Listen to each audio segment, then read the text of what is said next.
Montana Territory. Winter of 1875. A snowbound pass below Blackwood Mountain.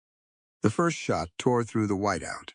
The stagecoach flipped, and Abigail Vance crawled free, clutching a revolver, hands shaking from cold, not fear. 4 riders loomed out of the storm on black horses. She leveled her gun. Voice steady. "I'm not lost, and I'm not prey." The scarred one narrowed his eyes. "You crawled out of an ambush to apply for a job." Then the bespectacled one stepped forward, his gaze oddly gentle for country like this, and said words that stopped her cold. "You're no prisoner here, no debt, you're an equal, with the right to rule your own fate." A pact like nothing she's ever known is waiting on that mountain. Follow now to see how far she goes, alone against a judge's army, surrounded by 4 strangers. The first bullet took the driver through the throat. Abby heard it, before she understood it. A wet crack, then the stagecoach lurching sideways.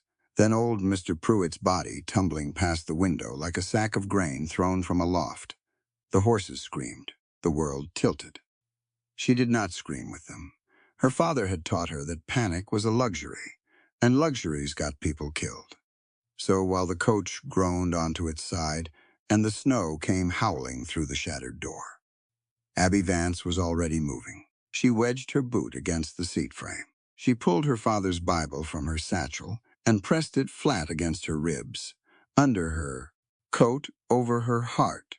Then she reached for the revolver strapped beneath the bench, where drivers on the Denver line always kept one, because her father had told her that too. Outside, men were laughing. "Find the girl," someone shouted over the wind. "Vane wants her breathing. Barely counts." 3 of them, by the voices. Maybe 4. Abby thumbed the hammer back and waited for the first silhouette to fill the broken doorframe above her. He leaned in with a lantern and a grin, and she shot him through the shoulder. The grin disappeared. So did he, backward into the storm, hollering. Abby didn't wait to admire her work. She kicked out the rear panel of the overturned coach, dropped into snow that swallowed her to the knees, and crawled. The cold hit her like a fist. 20 below easy, the kind of cold that turned breath to glass and fingers to wood. She crawled anyway, one hand clamping the Bible to her chest, the other dragging the revolver through the drift. Behind her, gunfire, curses, a man yelling that she'd gone west. No. North? No. He couldn't see a blasted thing. Good. Neither could she, but she could feel the ground rising. And rising meant the timberline. And the timberline meant Blackwood Mountain, which meant she was exactly where she'd intended to be all along. The letter in her satchel had been folded and unfolded. So many times the creases had gone soft. Household position available. Blackwood Peak Homestead. 4 brothers, established claim. Seeking capable woman for permanent arrangement. Inquire in person. Half the women in Denver had laughed at that notice when it ran in the Rocky Mountain News. 4 mountain men, alone up there through winters that ate whole wagon trains. Scandalous. Suicidal. Abby had read it and seen an army. She made the tree line as the shots behind her scattered and died in the wind. Her legs had stopped reporting to her somewhere in the last 100 yards. Her ears burned, then didn't, which was worse. She pushed her back against a lodgepole pine, checked the revolver's cylinder. With fingers she had to watch to believe, and counted what remained of her. 1 bullet in the revolver, 1 Derringer sleeve rig, still dry, still hidden, 1 Bible, and inside it, sewn flat against the Book of Psalms, the paper that Judge Thaddeus Vane had killed 2 men to find. The original mineral survey of Blackwood Mountain, signed by her father's own hand. That was when she heard the horses, big ones, moving through deep powder, without hurry, the sound rolling down out of the trees like slow thunder. Abby raised her eyes and watched 4 shapes come out of the whiteout, and for one long breath she forgot the cold entirely. They were enormous. 4 riders on black horses, wrapped in oilskin and buffalo hide, rifles across their saddles, snow crusted in their beards and hat brims. The one in front had silver at his temples, and a scar running his jawline like a seam of quartz. The one behind him rode without a sound at all, and his eyes were already on her, had been on her, she realized, since before she'd heard a thing. The third wore spectacles, fogged at the edges, of all things, out here. And the last one, Lord, the last one was built like something you'd hitch a plow to, shoulders wide as an axe handle was long. Any sensible woman would have run. Abby stood up out of the snow, leveled her revolver at the scarred one, and with her free hand shook her sleeve, so the little derringer dropped into her palm. 2 guns, 2 hands, steady as a church pew. Before anybody gets ideas, she called out, and her voice didn't shake either. I'm not lost, and I'm not prey. My name is Abigail Vance. I'm answering your notice. The household position. She spat snow off her lip. Though I'll say your road could use better hospitality. 3 men just murdered my driver on the pass. Judge Vane's men. The riders traded a look. Not the look men give a mad woman. The look men give a hand of cards that's just gotten interesting. Guard one spoke first. His voice came out low and level. A voice built for reading charges aloud. Gideon Sterling, you walked out of an ambush in a whiteout to apply for a job. I crawled, mostly. Her arms were starting to tremble now, from cold, not fear. But a gun couldn't tell the difference, and neither could they. I'll be plain, Mr. Sterling. You need a woman on this claim, or the land office in Helena starts asking questions about 4 bachelors sitting on prime homestead acreage. I need 4 men that Judge Vane's hired guns will think twice about. That's the trade. I'm not asking for charity, and I'm not offering any. The big one. The blacksmith, by the church smell that reached her even through the wind, swung down off his horse. The ground took his weight with a crunch. He came toward her slow, palms open, but he came, and he was the size of a barn door. And Abby's thumb found the derringer's hammer. Then the spectacled one moved. He slid down and stepped directly between them. One hand raised toward his brother, easy, no alarm in it. In his other hand he held out a flask, and she could see steam curling off the cap where he'd loosened it. Warmed whiskey. He'd been warming it against the horse the whole ride down. Rhett, give her room. She's earned it. Then he turned to Abby, and behind the fogged spectacles, his eyes were gentle in a face that had no business being gentle in country like this. Caspian Sterling. Ma'am, doctor. More or less. Drink this before your blood quits on you. She didn't lower the guns. And if I take your whiskey, what do I owe you? I've seen how frontier arithmetic works for women. Everything's a debt, and the interest is always the same. Caspian didn't flinch. He set the flask down on a snow-topped stump between them, stepped back, and answered her the way a man answers under oath. Money can buy cattle, but human dignity is never up for sale. On this mountain, you are neither a prisoner nor a debt token. You are an equal ally with the absolute right to rule your own fate. The wind filled the silence after that. Abby stood there, with 2 guns out, and 8 words of every argument she'd rehearsed dying unspoken in her chest. In 23 years, through church pews and land offices and stagecoach depots from St. Louis to Denver, no man had ever said anything like that to her. Plenty had said prettier things. None had said truer ones, and put 10 feet of respectable distance behind them to prove it. The silent one still mounted, turned his head toward the pass, and said his first word of the day. Riders, 1 word, flat as a knife laid on a table. Gideon nodded once. Vane's men will regroup by morning, miss. You can stand here and freeze on principle, which I'd respect, or you can ride up to the cabin and freeze considerably slower while we talk terms. Written terms, he added, watching her face. Your name on paper. Nothing binding you that you don't sign yourself. Abby looked at the 4 of them. The lawman, the doctor, the ghost, the forge. Then she looked back down the mountain, toward Denver, where a judge with soft hands and a marble office had decided her father's mountain belonged to him and had killed to prove it. She uncocked both guns. She picked up the flask, and the whiskey went down her throat like a lit fuse, and it was the finest thing she'd ever tasted. Terms, she agreed, and slid the derringer back up her sleeve where it lived. But understand something, all four of you. I'm not the position you advertised for. I'm the partner you didn't know you needed, somewhere under all that beard and snow. She could have sworn the big one. Rhett smiled. Gideon reached down a gloved hand to pull her up behind him, and Abigail Vance, with her father's Bible against her heart, and her father's enemy at her back, took it.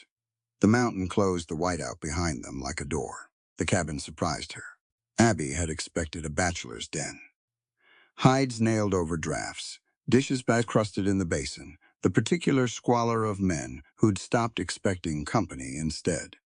Gideon's horse crested the last switchback, and there it stood on Blackwood Peak, a two-story timber house, square and true, smoke rising from two stone chimneys, glass in every window.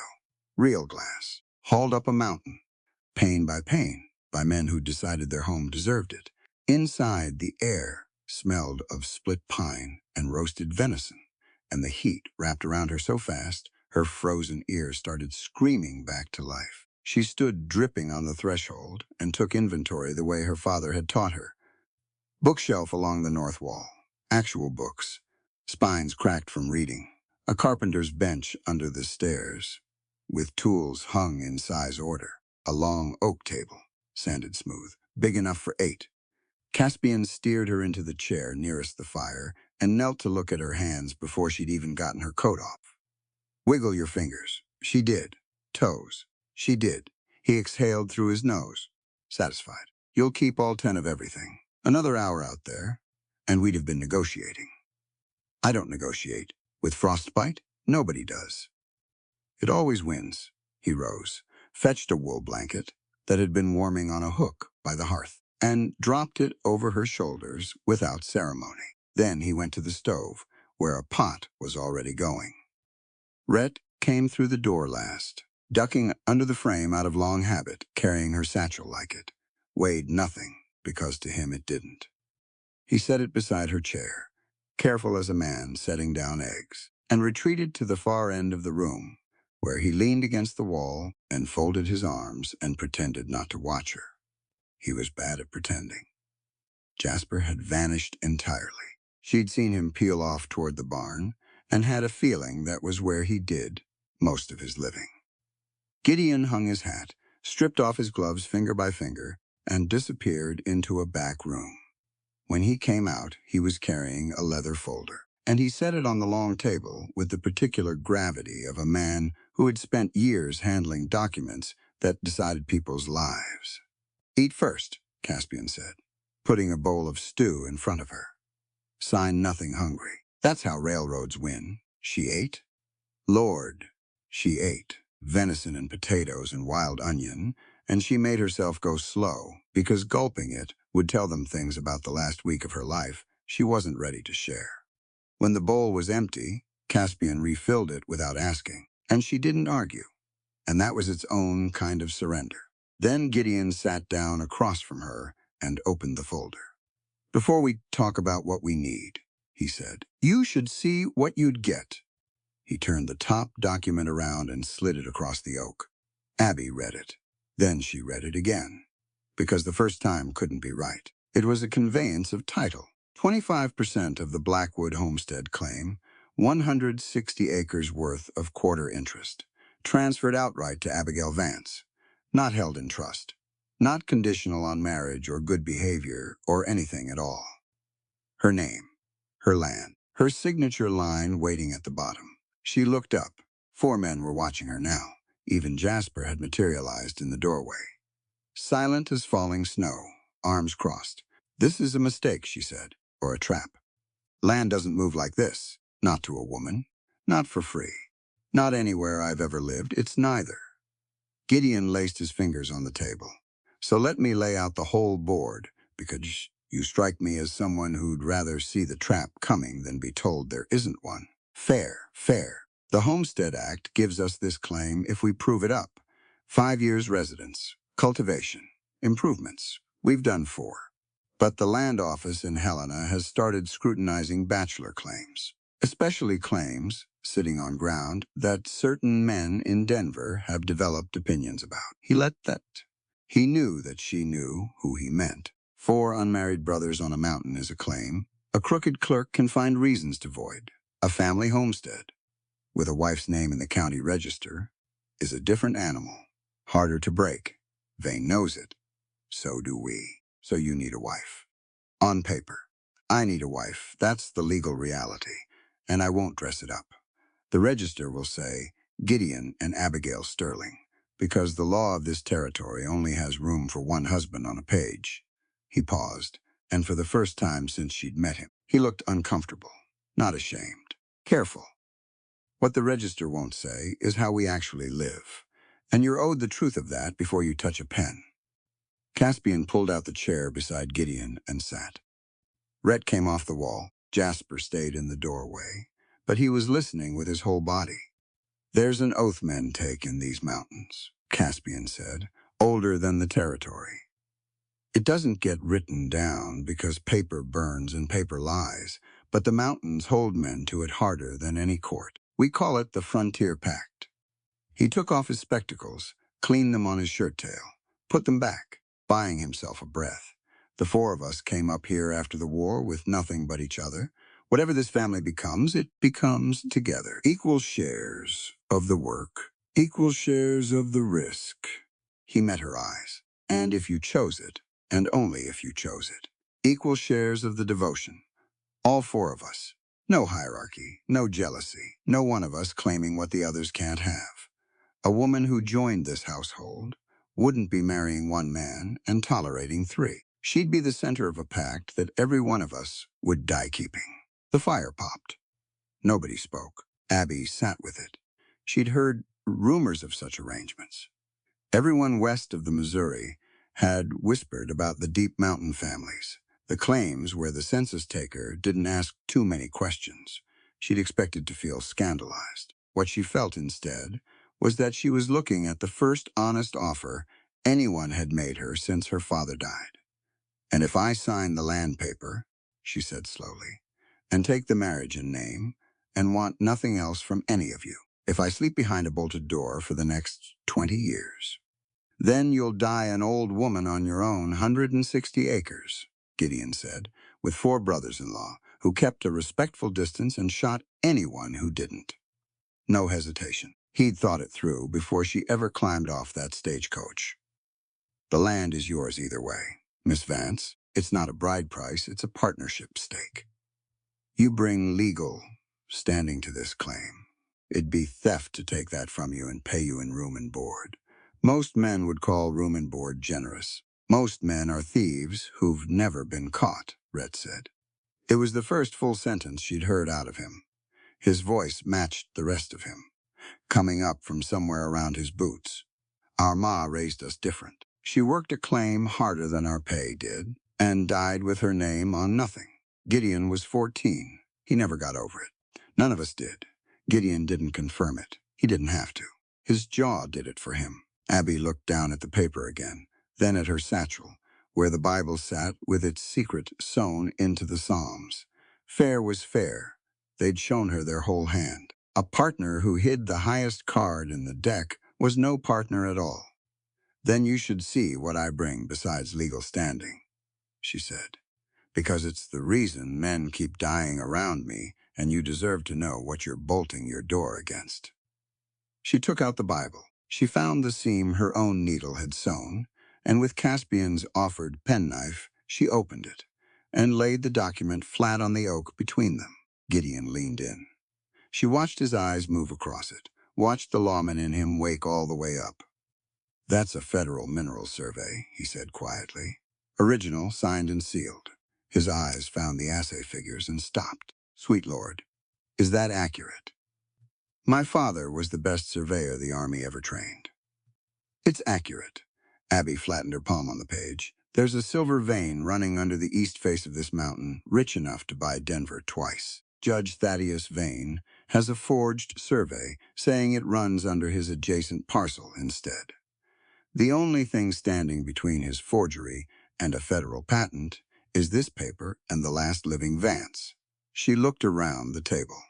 That's what rode up your mountain today, gentlemen. 110 pounds of legal standing and a death warrant. Still want my name in your register. The brothers looked at one another. Something passed between them, worked out in the silent shorthand of men who'd shared foxholes. Jasper spoke from the doorway. Second word she'd ever heard from him. More. More, she asked. More reason. He tilted his head toward the paper, toward her manlike vein comes for you. He was always going to come for this mountain someday. Better now, better with you. Caspian smiled at his brother like he'd recited poetry. Maybe. For Jasper he had.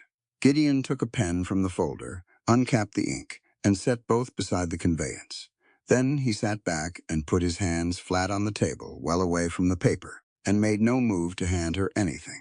The pen just sat there, hers to take or not.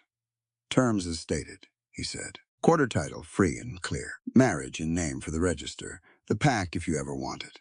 A bolted door if you don't. Our rifles between you and Vane either way. Starting tonight. He nodded at the pen. Or Caspian packs you a week of provisions, and Jasper walks you down to the Bozeman Road at first light. And no one on this mountain speaks your name to a living soul. Both doors are open, Miss Vance. You pick the one you walk through. Abby picked up the pen. Her father had signed 1,000 documents in his life. Surveys, deeds, sermons for the printer. He used to say a signature was a small thing that spent the rest of its life being a big thing, so a person ought to be present for it. So she was present. She felt the scratch of the nib and the warmth of the fire and the weight of 4 men holding absolutely still. And she wrote Abigail Vance in a hand that didn't waver. And she set the pen down, and it was done. Well, she said, into the silence. It appears I own a mountain view. Rhett laughed. It rolled out of him like rocks coming down a slope, startling everyone, including Rhett, and then Caspian was laughing too. And even Gideon's scarred jaw cracked into what a generous witness might call a smile. In the doorway. Jasper didn't laugh, but he nodded at her. Once slow, and she understood she'd just been told something by a man who didn't spend words on lies. That night she slept in a room with a door that had no lock in a house full of strangers. On land with her name on it, she slept like the dead, and no one troubled her. And in the morning there was coffee. The snow shut the door on the world 4 days later, and didn't open it for a week. Snowlock, Caspian called it. The drifts sealed the pass, the wind sealed the drifts, and Blackwood Peak became an island in a white ocean. Abby had dreaded it. 7 days boxed in with 4 enormous strangers seemed like the exact situation her mother's generation wrote warning pamphlets about. Instead, she learned them. She learned. Gideon rose before everyone. Even Jasper, and drank his first coffee standing at the east window like a sentry, who'd never been relieved of duty. She learned Caspian read medical journals 2 years out of date and argued with them out loud, and that he was teaching himself to set type because the nearest printed word was 60 miles away, and he considered that a public health emergency. She learned Rhett that walking mountainside did the mending. All of it, sat by the fire with a needle like a toothpick in his huge fingers, darning socks with stitches finer than hers, and dared her with a look to say 1 word about it. She learned Jasper, mostly by absence. He took the barn, the woodline, the ridge. He came in for meals, ate facing the door, and left. He was never rude. He passed her the salt before she asked for it, which meant he watched her close enough to see her reach. But he kept a moat around himself, and she didn't test it. Caspian caught her watching Jasper leave one evening, and quietly. Drying dishes beside her, he gave her the map. He scouted for the army. Ahead of the columns. Alone, sometimes for weeks. He set a plate in the rack. Whatever he saw out there, he never brought it back in words. But it came back with him. Loud nights are bad. Storms are worse. If you ever hear him up past midnight, best thing is to stay in your room and let one of us go. And if none of you hear him, Caspian's hands went still in the dish towel. We always hear him, he said. And it had the sound of a promise that had been broken before exactly. Once and never again. The storm that came on the 5th night was the worst of the lock. The wind didn't howl, it slammed, throwing itself against the cabin in bursts like fists on a door, and somewhere on the ridge, a lightning-struck pine cracked and went down with a boom that shook the floor. Abby woke at the boom, and in the ringing silence after it, she heard something underneath the wind. A voice, low, downstairs, chanting the same words over and over, too muffled to make out, and beneath the voice a rhythmic click, click, click. She knew that click. Any surveyor's daughter raised on army posts knew it. A revolver hammer, cocked and eased down over and over. A man's thumb keeping time with something only he could hear. Best thing is to stay in your room and let one of us go. She lay there and listened for footsteps from the brothers' rooms. None came. The storm had swallowed the sound, or exhaustion had, 4 men who'd spent the day digging out the barn. We always hear him. Not tonight, they didn't. Abby got up. She didn't stop for boots. Some animal instinct said boots would sound like boots, and a man, half inside an old battle, shouldn't hear boots coming. So she went down the stairs barefoot, the floorboards like ice against her soles, cold biting up through her ankles, and she made herself go slow. One step, pause another. The fire had burned to coals. In their orange light, she found him. Jasper sat on the floor with his back jammed into the corner where the 2 log walls met, knees up, the revolver in both hands. His eyes were open and aimed at the middle of the room, at nothing, at something. Sweat plastered his hair down in strings. The words he was repeating came clear now. A count, 200 yards, 250, 200 yards, 250. Range figures, called out to a gun crew. 12 years gone, click. His thumb rode the hammer. Click. Every rule of sense said to wake the brothers. She could see the danger with her own eyes. A cocked pistol in the hands of a man who wasn't currently living in this room. This year. This life. But she could see something else, too. She'd watched her father sit with soldiers like this in a dozen post chapels. Men treed by their own memories. And she'd watched what a shout or a grab did to them. How it confirmed the ambush they were already fighting. What her father did instead. He came in, slow and low, and human. He said you couldn't order a man back from the war. You could only be worth coming back to. She crossed the floor, bare feet, freezing boards, small steps, keeping herself low so she rose no taller than a kneeling man, keeping to his left where the coal light would show her face. 200 yards, Jasper whispered. 250, click. Abby knelt an arm's length away, close enough that he could see she carried nothing. Then she started to hum. It was the first hymn her hands found in the dark of her memory. Abide with me, her father's favorite, the one he'd hummed over dying men at Fort Laramie, because the words didn't matter, he said, only the frequency of another human heart. She kept it low and steady, barely above the coals, and she watched Jasper's eyes. The count stuttered. 200. 2. Click, his gaze hadn't moved, but his breathing had, hitching, snagging on the melody like cloth on a nail. She hummed the second verse, and slowly, the whole journey announced in advance. She reached out and rested her hand on top of his gun hand. She didn't grab, she didn't pull, she just let it lie there. Her small cold hand over his huge trembling one, over the steel, adding no force at all. Only weight, only warmth. Fast falls the eventide. She sang, softly now, giving the tune its words. The darkness deepens. Lord, with me abide. Jasper blinked. It was like watching a man surface from deep water. His eyes came back by degrees, from a ridge in Wyoming to a room in Montana, from smoke to coal light. And they landed on her face and went wide with a horror that broke her heart clean in half. He looked at the revolver, at her hand on it, at how close she knelt to its muzzle. No, he rasped. No, no, you can't be. I could have. You didn't. She kept her hand where it was. Ease the hammer down, Jasper. You know how. You've done it 100 times tonight. One more. His thumb moved. The hammer came down soft as a heartbeat, and his fingers went loose, and she drew the revolver out of his hands and set it behind her, on the floor, out of the light, and Jasper's sterling came apart. It didn't happen loudly. That was the terrible part. He folded forward like a cut rope, and his face found her lap, and he shook. 12 years of silence came up out of him in pieces.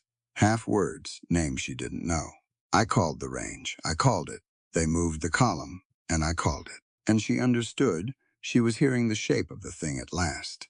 A scout whose numbers had been right and whose officers had been wrong, and who had lived to count the cost forever after. Abby did not tell him it wasn't his fault. Men like Jasper had heard that and stopped listening to it years ago. She put one hand in his hair and kept the other flat between his shoulder blades. And she hummed, and she let him shake. And when he finally spoke words meant for her, they came out muffled against her knee. You should have woke my brothers. Probably. I could have killed you. You could have. You didn't. I made a judgment. Same as you made on those ridges. She felt him flinch and pressed her hand firmer against his back. That's the whole of it, Jasper. People who love somebody walk toward the gun sometimes. Your column did it for you. I did it for you. It's not a debt, and you don't owe anybody a lifetime of standing guard to pay it off. You're allowed to just be loved. That's the arithmetic nobody taught you. The fire ticked. The storm threw itself against the walls and got nothing for its trouble. Abide with me, Jasper said at last. Horse. My mother sang that, mine too. I'll teach you the verses sometime. It's easier to come back to a song than to a voice. A song doesn't ask you anything.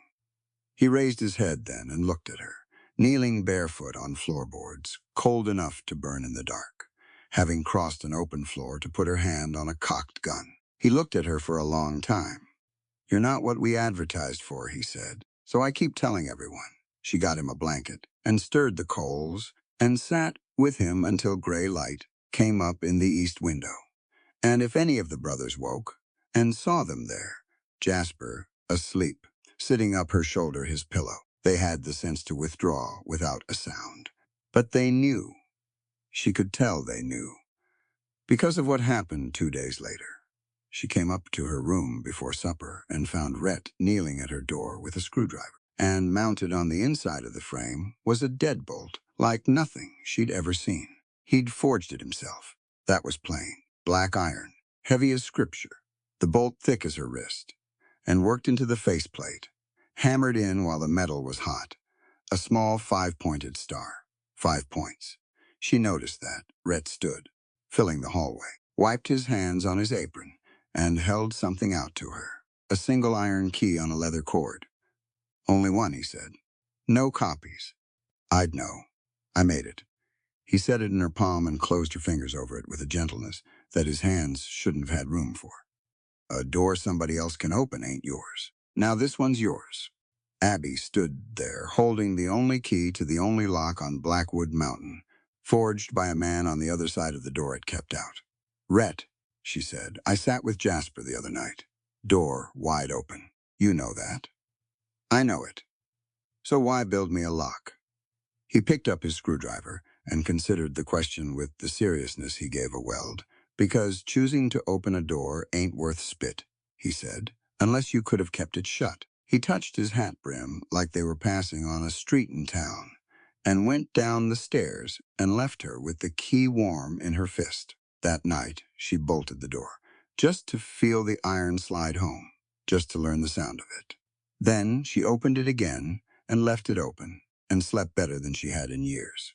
The blizzard came back in the 3rd week of February, and Rhett went to the forge anyway. He always did. Abby had figured out by then that the forge was to Rhett what the ridgeline was to Jasper, and the medical journals were to Caspian. Every man on that mountain had a room where he kept the part of himself that didn't fit at the supper table. Rhett's just happened to be 40 yards from the cabin, through driving snow, and he crossed that distance every day like it was nothing, a lantern in one fist and his head down into the wind. That afternoon, Abby made coffee. She told herself it was practical. A man working iron in a storm needed something hot, and she was up anyway, and the pot was on. She wrapped the tin cup in a cloth, wrapped herself in Gideon's spare oilskin, because it was the biggest and turned the most weather, and went out into the white. The cold tried to take her breath on the second step. By the 10th, she couldn't see the cabin behind her or the forge ahead. Only the guide rope Jasper had strung between them. and she went hand over hand along it like a sailor, half laughing at herself, till an orange glow swam up out of the storm. Then she opened the forge door and stepped from one world into another. Heat hit her like a wall. The forge fire roared in its brick throat, drawn white-hot by the bellows, and the air tasted of charcoal and hot metal and something older. Something like the inside of the earth. Snow melted off her shoulders before she'd gotten the door shut. Rhett stood at the anvil with his back to her. He'd stripped to the waist. He had to, working that close to the fire. And she knew it. And she'd known it before she picked up the coffee pot. And she made herself admit that on the threshold, with her heart going like a stamp mill, sweat ran down the valley of his spine. The muscles across his back moved under the skin like weather, shifting and rolling, as he turned a glowing bar on the anvil, and when he brought the hammer down, the shock of it traveled up through his arm and across those shoulders, and she felt the ring of it in her own teeth. He knew she was there. She'd learned that about all four of them. You didn't come up behind a Sterling, but he finished his heat first. 6 more strikes, each one placed like a word in a sentence, then quenched the bar in the slack tub with a hiss and a gout of steam, and turned around. You crossed 40 yards of blizzard, he said, to bring me coffee. I crossed 40 yards of blizzard because the cabin's dull, and Caspian is arguing with a journal about germ theory again. She held out the cup. The coffee's a pretext. That got the laugh. The rock slide one. He took the cup, and it disappeared inside his hand, and he drank half of it in a swallow. Sit, he said, nodding at the bench along the wall, away from the scale. Sparks find wool like they're paid to. She sat. She watched him work, and Rhett, who had never in her hearing strung 20 words together at the supper table, started to talk. It came out of him with the iron. That was the thing. As long as his hands were busy, the words had somewhere to hide, and so they came. He told her what he was making. Hinge straps for the barn door the storm had cracked. He told her how his granddad had smithed for the army, and how a forge fire had to be read like scripture, by color, orange for bending, yellow for welding, white for ruin. He told her that iron was honest. Honest how? She asked. Tells you everything it's feeling. He drew the strap from the fire, laid it on the anvil horn. Too cold, it fights you. Too hot, it crumbles. You hit it wrong, it remembers. Carries the flaw forever. Right there where you can see.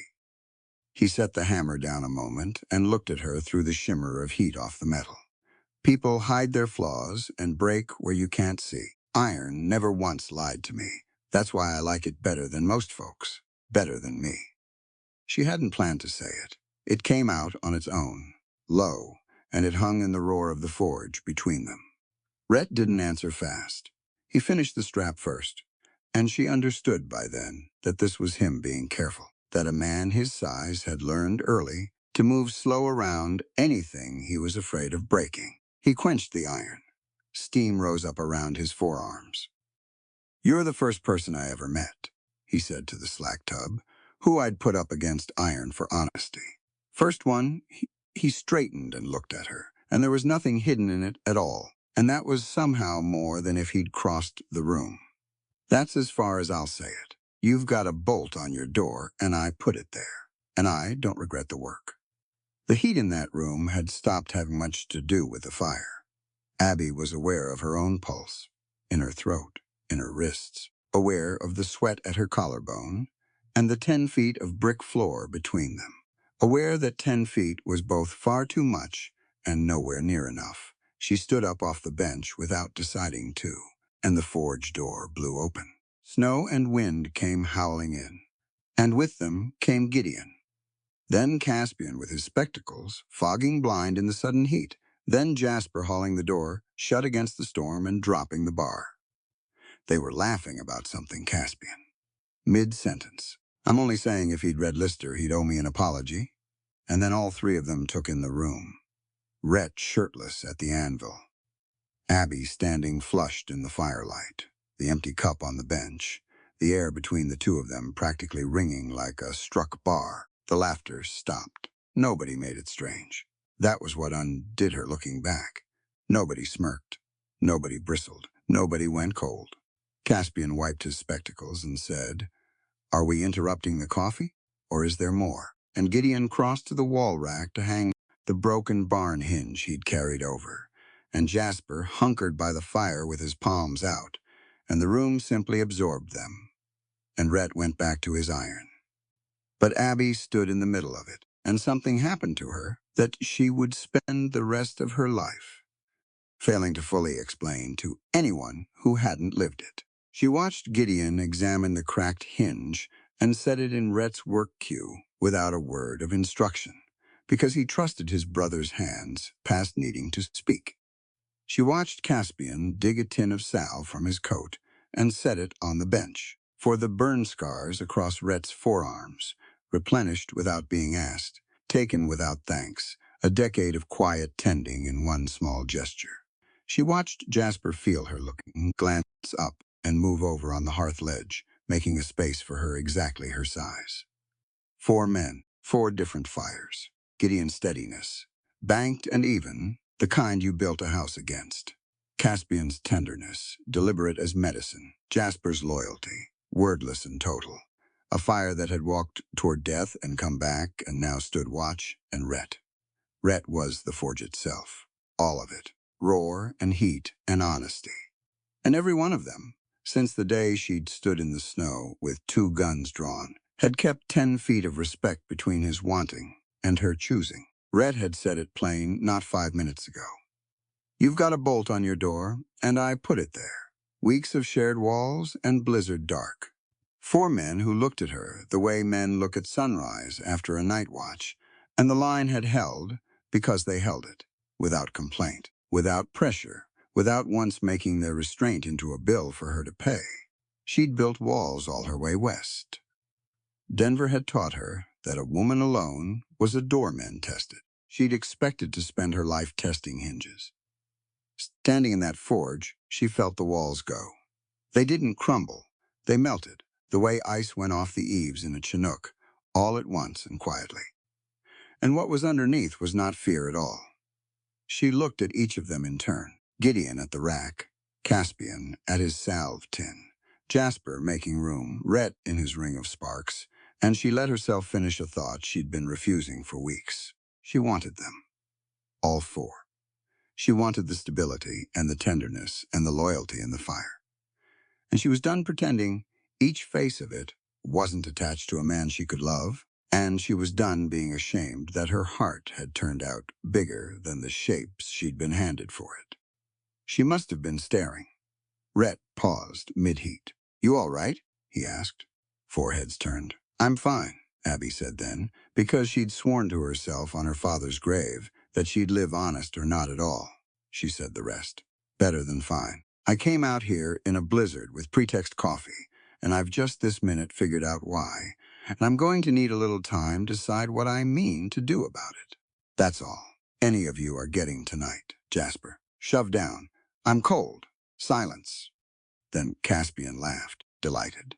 And Jasper slid down the hearth ledge, and she sat in the space he'd made with her shoulder against his, and Rhett's hammer took up its ringing again, and if his strikes came a little brighter than the hinge strictly required.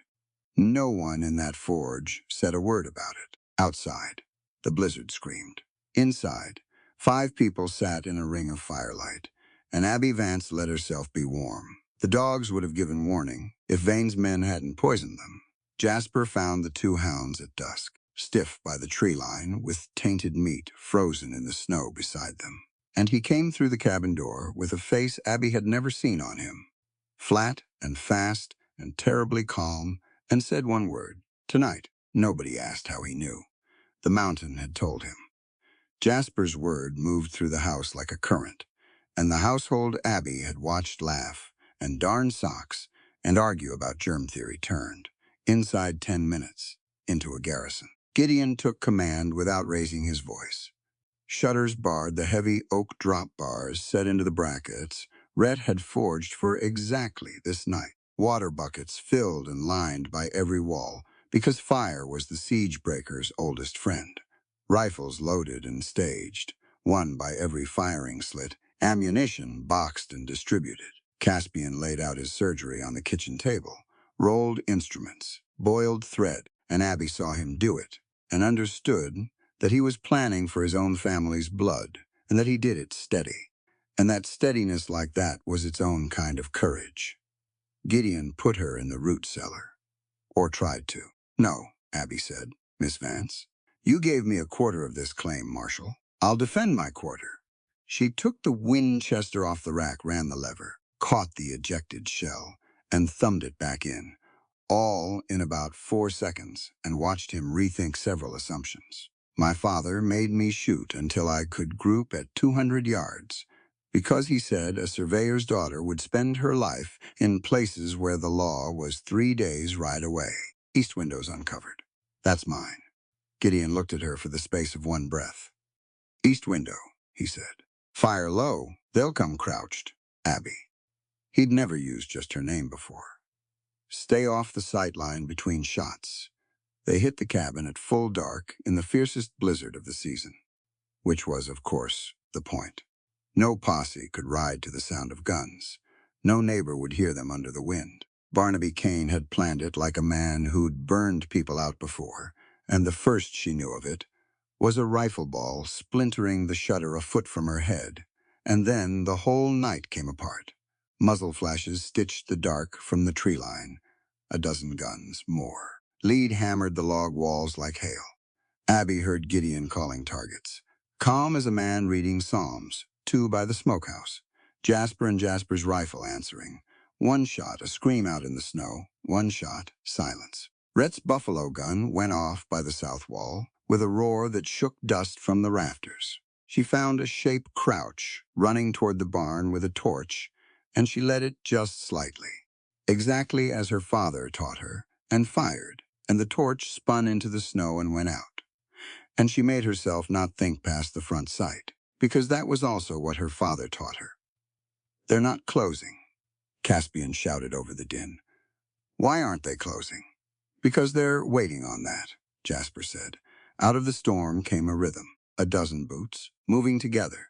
Then the whole cabin jumped, and the front door, oak planks over an iron frame, boomed like a drum, struck by God. Battering ram.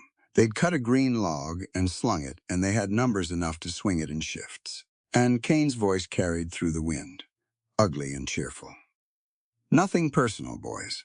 Judge just wants the girl and the paper. Open up and the rest of you can even keep breathing. The door boomed again. The top bracket cracked. Rhett. Gideon dropped his rifle sling over his shoulder and threw his whole weight against the door. And then all 4 brothers were there, because rifles couldn't shoot through their own door, and every man in that room knew the arithmetic. The ram hit again. The frame groaned inward. The floor beams. Rhett bellowed. By the hearth, the spare posts. Move. They'd milled oak posts for the barn extension. 8-foot beams of heartwood stacked along the hearth wall, and what happened next? Abby watched from the east window in glances between her own shots, and she never in 50 years told it, without her voice going rough. The 4 of them took up the beams. Rhett set the first one, jamming its head under the iron door brace, and then drove its foot down and back with a kick that sank it into the floorboards. Gideon and Caspian ran the second beam in beside it. The ram struck. All 4 men hit the timbers shoulder to shoulder, boots scrabbling, and shoved back against a 1/4 ton of swinging log, and the 12 men behind it. Veins stood out against their necks like cording. Jasper wedged the 3rd beam, and Rhett roared. An animal sound, all of them straining together, and they hurled themselves forward and drove the beams deep into the timber floorboards, bracing the entrance with their bodies and their oak and their combined furious will. 4 mountain men rammed deeper and grunting with the raw effort of it, holding the line for their woman. And the door held. The ram struck twice more and got nothing but its own echo. And outside, someone swore. Then the world blew up. Abby never heard the blast so much as she was inside it. Dynamite laid against the east wall, while the ram held everyone's eyes on the front. The oldest trick there was, and Jasper had been right, that Kane was waiting on something. Logs the width of her body came apart. She was thrown across the room in a fist of heat and noise, hit the table, took it over with her, and came up onto her hands in a snowing of ash with her ears singing one high dead note. The east wall was a burning hole into the blizzard. The stables beyond it were on fire, smoke pouring in, low and black, and through the smoke, shapes were climbing over the wreckage into the house. She saw Gideon turn from the door.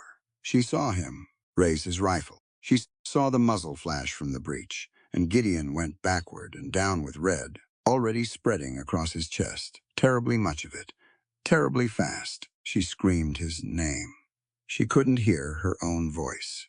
Jasper spun toward the smoke, fired, dropped one of them, and then a burning roof beam came down out of the stable smoke and caught him across the crown, and he folded into the wreckage and didn't move.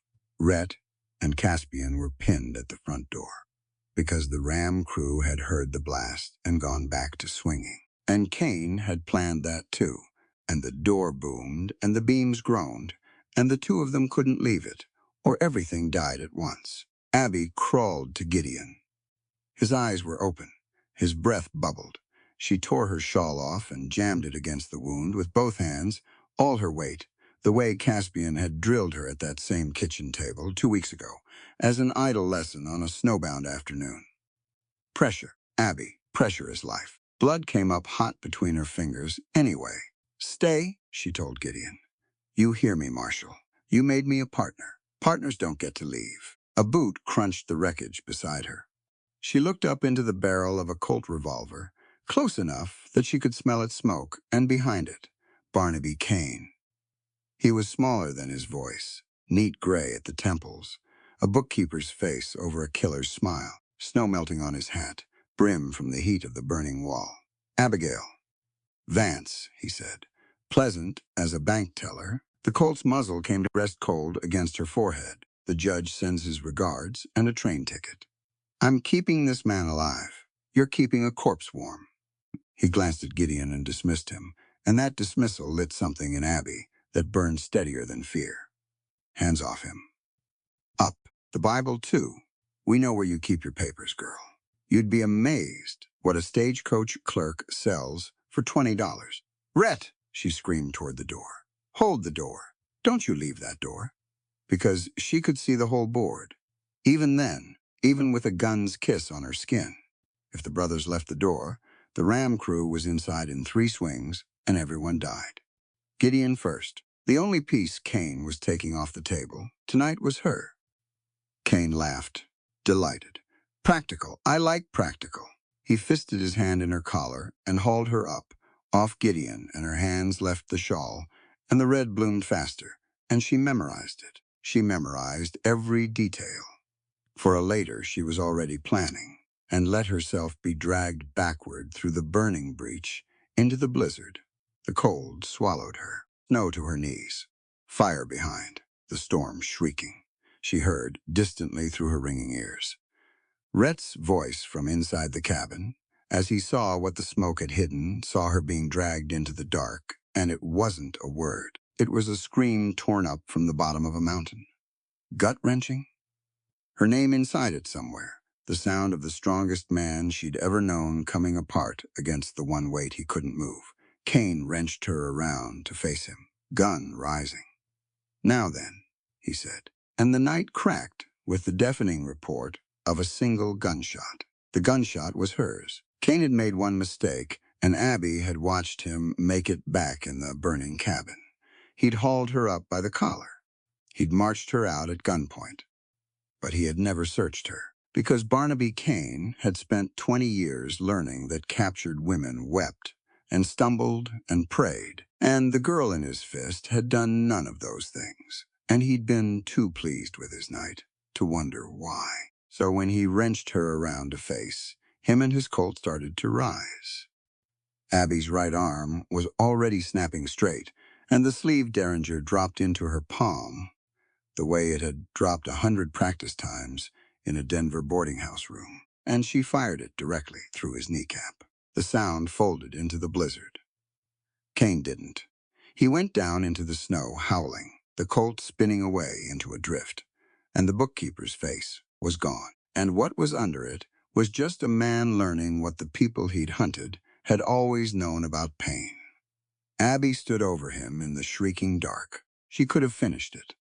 The thought arrived, complete and calm, and she took 1 second, one full second, in the middle of a battle, to look at it honestly, because her father had raised her to look at everything honestly, even the parts of herself that came out at night. Then she set it down.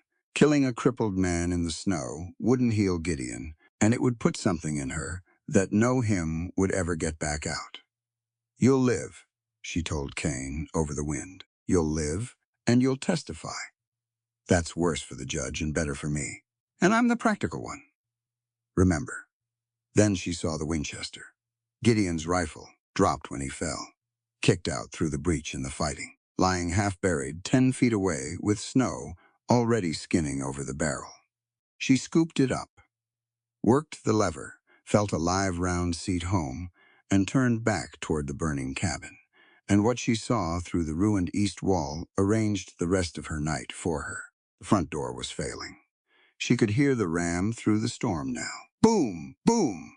And Rhett and Caspian still braced against the timbers, 2 men doing the work of 4, because one brother was down bleeding and one was down burning, and the pair that remained could hold the door or save their family, but not both. Cain's remaining men knew it too. 4 of them were working around the south side, in a crouch run, rifles up, meaning to come in through the breach at the brothers' backs and end it. They didn't know the storm had a rifle in it. Abby went to one knee in the snow, the Winchester's stock finding the pocket of her shoulder like it had been waiting for her, and her father's voice came up through 12 years of memory. Steady as a plumb line. "Front sight. Breathe out. The trigger is a surprise." Her first shot took the lead man through the thigh and dropped him yelling. The other 3 dove flat, firing blind into the blizzard at a muzzle flash that had already moved. Because she was moving, working left along the drift line, and she fired again and again, putting rounds past their ears, close enough to part hair, and she started shouting into the wind between shots, pitching her voice deep and ragged. "Flank left. Second squad on the breach." There was no second squad. There was a half-frozen woman with 9 cartridges. But Cain's men were mercenaries, and mercenaries did arithmetic for a living. And the arithmetic of a night ambush that had cost them 7 men, their commanders screaming legless in a drift, and now rifle fire and squad calls coming out of the storm behind them. That arithmetic only summed one direction. "It," she screamed toward the cabin, her own voice now ringing off the burning logs. "Caspian, the breach, now I'm covering." The door braces held one more swing without them. That was all they needed. Rhett came through the breach, like the wall itself, had torn loose and decided to take aside an axe in one fist and a dead man's rifle in the other. And Caspian came out behind him, low and precise, shooting the way he did. Surgery, no wasted motion. And between the woman firing from the storm and the giant coming out of the fire, the mercenaries' arithmetic finished itself. The 3 by the south wall threw down their guns. The ram crew out front, hearing the shape of the night change, simply melted into the blizzard, and the sounds of battle guttered out like a fire and rain, and Blackwood Peak belonged to the Sterlings again. It had lasted, beginning to end, perhaps 20 minutes. Abby didn't stop to feel any of it. She was already running for the breach, past Rhett binding prisoners with harness leather, shouting the only words that mattered. "Caspian." Gideon's chest, left side, bullets still in him. I had pressure on it for 2 minutes, and then Cain pulled me off. Jasper's down by the stable wall. Beam caught his head. He was breathing when I went out. Kitchen table. Now, the next hour was the longest of her life, and she was never able to tell it afterward, in order. It came back to her all her days in pieces, lit orange by the burning stable. Rhett carrying Gideon to the table like a sleeping child. Gideon gray as tallow, his breath. A wet whistle. Jasper lurching up out of the smoke on his own. Blood sheeting down his face from his scalp. refusing to lie down, so Rhett planted him in a chair where Caspian could see him and put a compress in his hand and told him if he moved, he'd sit on him, the snow coming through the breach and hissing on the burning wall until Rhett and two of his own bound prisoners at axe point wrestled a tarpaulin over the hole. The lamps, every lamp in the house, ringed around the kitchen table, and Caspian, sleeves rolled, hands scrubbed in carbolic, looking down at his brother's open shirt, and then looking up at Abby, with the truth naked on his face. The ball's deep, and he's lost too much. His voice stayed level. Only his eyes showed the price of that. I can't hold the wound open, manage the bleeding, and dig for lead with one pair of hands. It's a two-surgeon job, and the other surgeon is 60 miles away. No, she isn't, Abby said, and scrubbed to the elbow. He didn't argue. There wasn't time. And besides, he'd been teaching her, for weeks, those idle snowbound lessons at this same table. Pressure points and suturing and the names of things. And maybe some part of Caspian Sterling had always been preparing for a night when love would need 4 hands. What followed was butchery and grace in equal measure. Caspian cut. Abby held. Retraction, he'd say, and her fingers went where his eyes pointed, holding the wound open against the slick pull of muscle while he went in after the ball with forceps by lamplight. Sponge. Pressure. There, your thumb. Hard as you can. Gideon surfaced once, halfway groaning, and it was Abby who leaned down to his ear. It's Abby. You're on your own kitchen table, and Caspian's hands are in your chest. So lie still.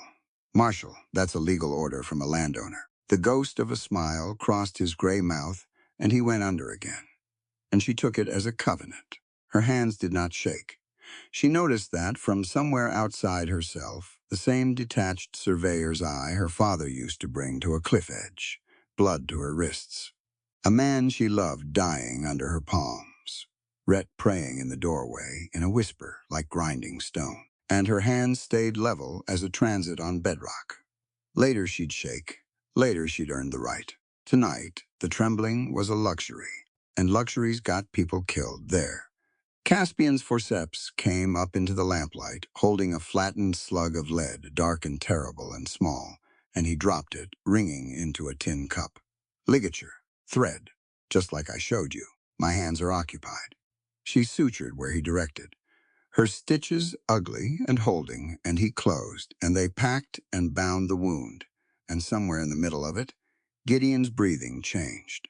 The whistle fading, the rhythm steadying, and Caspian put 2 fingers to his brother's throat and stood there a long moment with his head bowed and his spectacles fogged from below.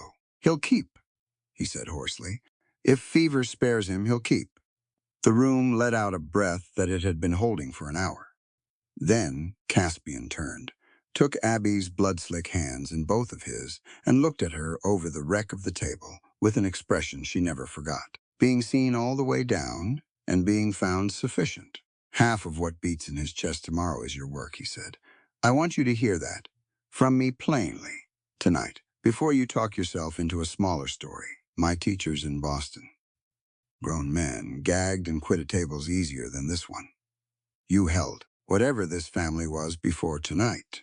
Understand what you are now. You're the backbone of this mountain. Abby looked around the ruined room, at Jasper, upright by sheer stubbornness, watching her from under his bloody compress with fierce, clear eyes, at Rhett filling the doorway, tear tracks cutting through the soot on his face, unashamed of a single one of them, at Gideon breathing on the table between them all. The backbone's no good without the rest of the body, she said. Somebody put water on. We've got a wall to close before dawn, and I'm not rebuilding my mountain cold. Rhett laughed, wet and broken and real, and went for the kettle. Outside, the blizzard was already burying the men who'd come to break them, and inside, the family it had failed to break got to work. The blizzard blew itself out the following night, and the sky over Blackwood Peak did what mountain skies do. After their worst, it apologized in stars. Abby had never seen so many. She stood on the porch, wrapped in a buffalo robe, breath smoking, and the whole sweep of heaven glittered from ridge to ridge, close enough to touch. The Milky Way laid across the dark like a spill of crushed quartz. Behind her, lamplight and wood smoke. The tarpaulin wall was already half timbered over. Rhett had worked like a judgment all day. Jasper's head was stitched, and his eyes had stayed clear, and Gideon was awake. That was the miracle she'd asked for. He'd surfaced at noon gray and furious at his own weakness, demanding a report like the marshal he'd never stopped being. And Caspian had watched his brother argue about perimeter. Watches from flat on his back and pronounced him too stubborn for the fever to keep. Now it was late. The prisoners were locked in the smokehouse, awaiting the thaw and the law. The dishes were done, and Abby stood under the stars with her father's Bible in her hands. Come to a decision, she went inside. They were all in the main room, drawn there the way the household always drew together now, without anyone arranging it. Gideon propped upright on a daybed. Rhett had carried down, because he'd threatened to climb the stairs himself otherwise. Caspian in his chair, a journal unread in his lap. Jasper on the hearth ledge.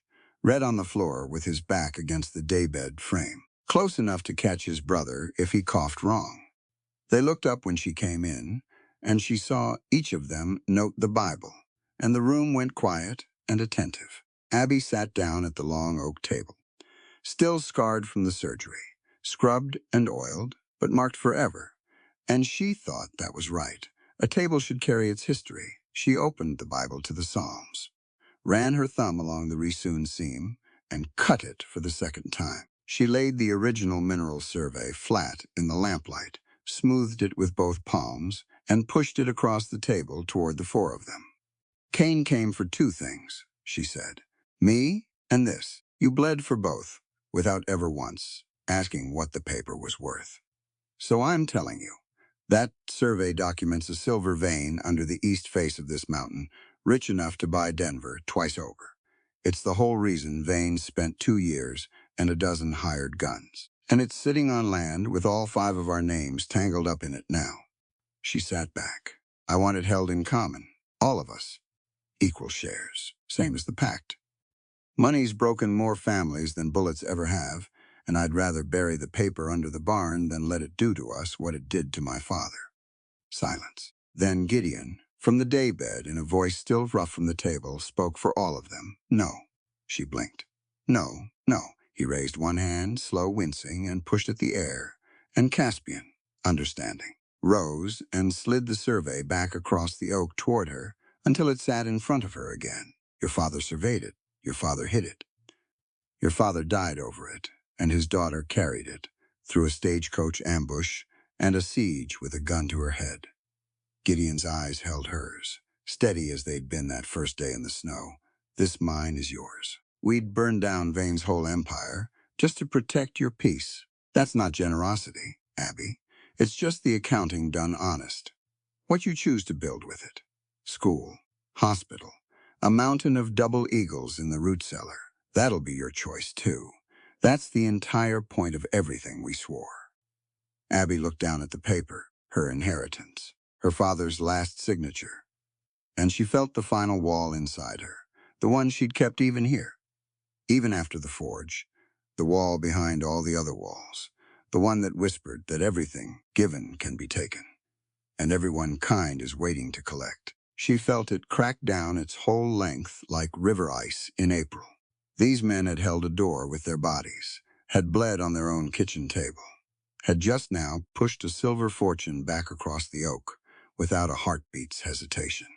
4 men raised poor, who mended their own socks, refusing to take even a share of a mountain of treasure if it cost her 1 inch of sovereignty. There was nothing left for the wall to guard against. There never had been. She'd just needed to see it proven past all arguing. Abby stood up. She folded the survey and set it back in the Psalms and set the Bible on the mantel, done with hiding. Then she turned around and looked at them, one face at a time, taking her time about it. Gideon, Caspian, Jasper, Rhett. Her heart was going hard, and her hands, which had not shaken over an open chest, were trembling now, and she let them, because this was the trembling she'd earned. "I built walls the whole way west," she said. "Good ones. They kept me alive. A woman alone learns to be her own fortress, or she learns worse." Her voice caught, and she let that stand too. "But a fortress with no gate isn't a stronghold. It's a tomb, and I have been so tired for so long of garrisoning it by myself." She breathed. "The pact said the choosing was mine. Whenever I chose, if I ever chose, I'm choosing. Tonight, all four of you. Every side of you. The law, and the medicine, and the watchfulness, and the fire. If your oath still stands, come upstairs and hear me say it, where I mean to keep saying it." For a moment, none of them moved, as if the room itself couldn't believe its luck. Then Gideon, shot through the chest not 3 days past, swung his feet to the floor and stood up off that daybed unassisted, gray-faced and iron-eyed. Because there were summonses, a marshal did not answer. Lying down, Rhett rose beside him and, without a word, got a shoulder under his brother's arm. Caspian took the lamp. Jasper opened the stair door and stood holding it. And as she passed him, he said quietly, in that voice he spent like gold coin, "Sang your way in. Told you I'd follow." Her room was warm. The fire built up the world outside the window, all stars and blue snowlight. The iron bolt gleamed on the doorframe, its five-pointed star catching the lamp. And Abby, last one through, slid it home herself. And the sound of it, that heavy, sweet finality, was hers, and the choice was hers, and everything that followed was hers. And that was the whole architecture of the night. What passed in that firelit room stayed among the five of them always, and any telling owes them the same respect they showed her. So let the telling stand back by the door, but this much belongs to the story. There was laughter in it, and there were tears in it, all five of them, and there was a gentleness that would have astonished anyone who'd only ever seen these men at war. There was Gideon settled against the headboard, under strict medical orders, holding her hand like a sworn oath. There was Caspian's tenderness, and Jasper's fierce, silent devotion, and Rhett's banked fire, finally given air. There was reverence. That was the word she kept coming back to. All her life she had expected, at the very bottom of her oldest fear, to be claimed. Instead, she was worshipped, unhurried, attended to, asked at every threshold. Asked, and it was that asking that finally undid her. She pulled them close, all of them, into the lamplight and the warmth, and she set it against their gathered nearness, the words rising up out of the deepest room of her, past the broken walls, past her father's grave, past every cold mile between Denver and this bed. "Break me open," she murmured, and they understood her, because they had spent a whole winter learning her language. Break open the grief.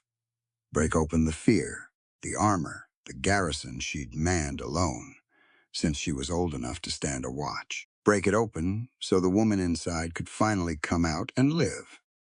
They answered her with everything they had and everything they were. 4 mountain men rammed deeper and grunting into the work of loving her whole, and somewhere in the heart of that long, starlit night, 5 souls that had each been keeping a solitary watch stood down at last and kept one watch together. Toward dawn, she lay in the warm tangle of them, listening, Gideon's breath even and strong, Caspian's heartbeat under her ear, Jasper at her back on guard, even in sleep, and Rhett's huge hand spread over her ribs like a hearthstone. The fire ticked low. Outside, the stars wheeled over Blackwood Peak. "Still standing," she whispered to the room, to her father, to herself. Broke open and still standing. Turns out that was the secret all along. Nobody heard her. Everybody held her. She slept. The thaw came in April, and the law came with it. It came in the form of a rider from Bozeman with a leather dispatch case, half frozen and apologetic, carrying a summons with a federal seal, in the matter of the disputed mineral patent. Blackwood claim, territory of Montana, all parties to appear before the federal court at Helena, May the 12th, 1885. Gideon read it twice at the kitchen table, and Abby watched the marshal come back into his face like water, filling a creek bed. "Vane's stopped hiring guns," he said. "He's hiring lawyers."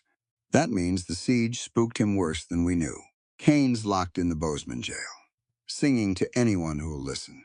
And a judge can buy silence from a mercenary, but not from a court docket. So he's going to do what men like him always do when the knife fails.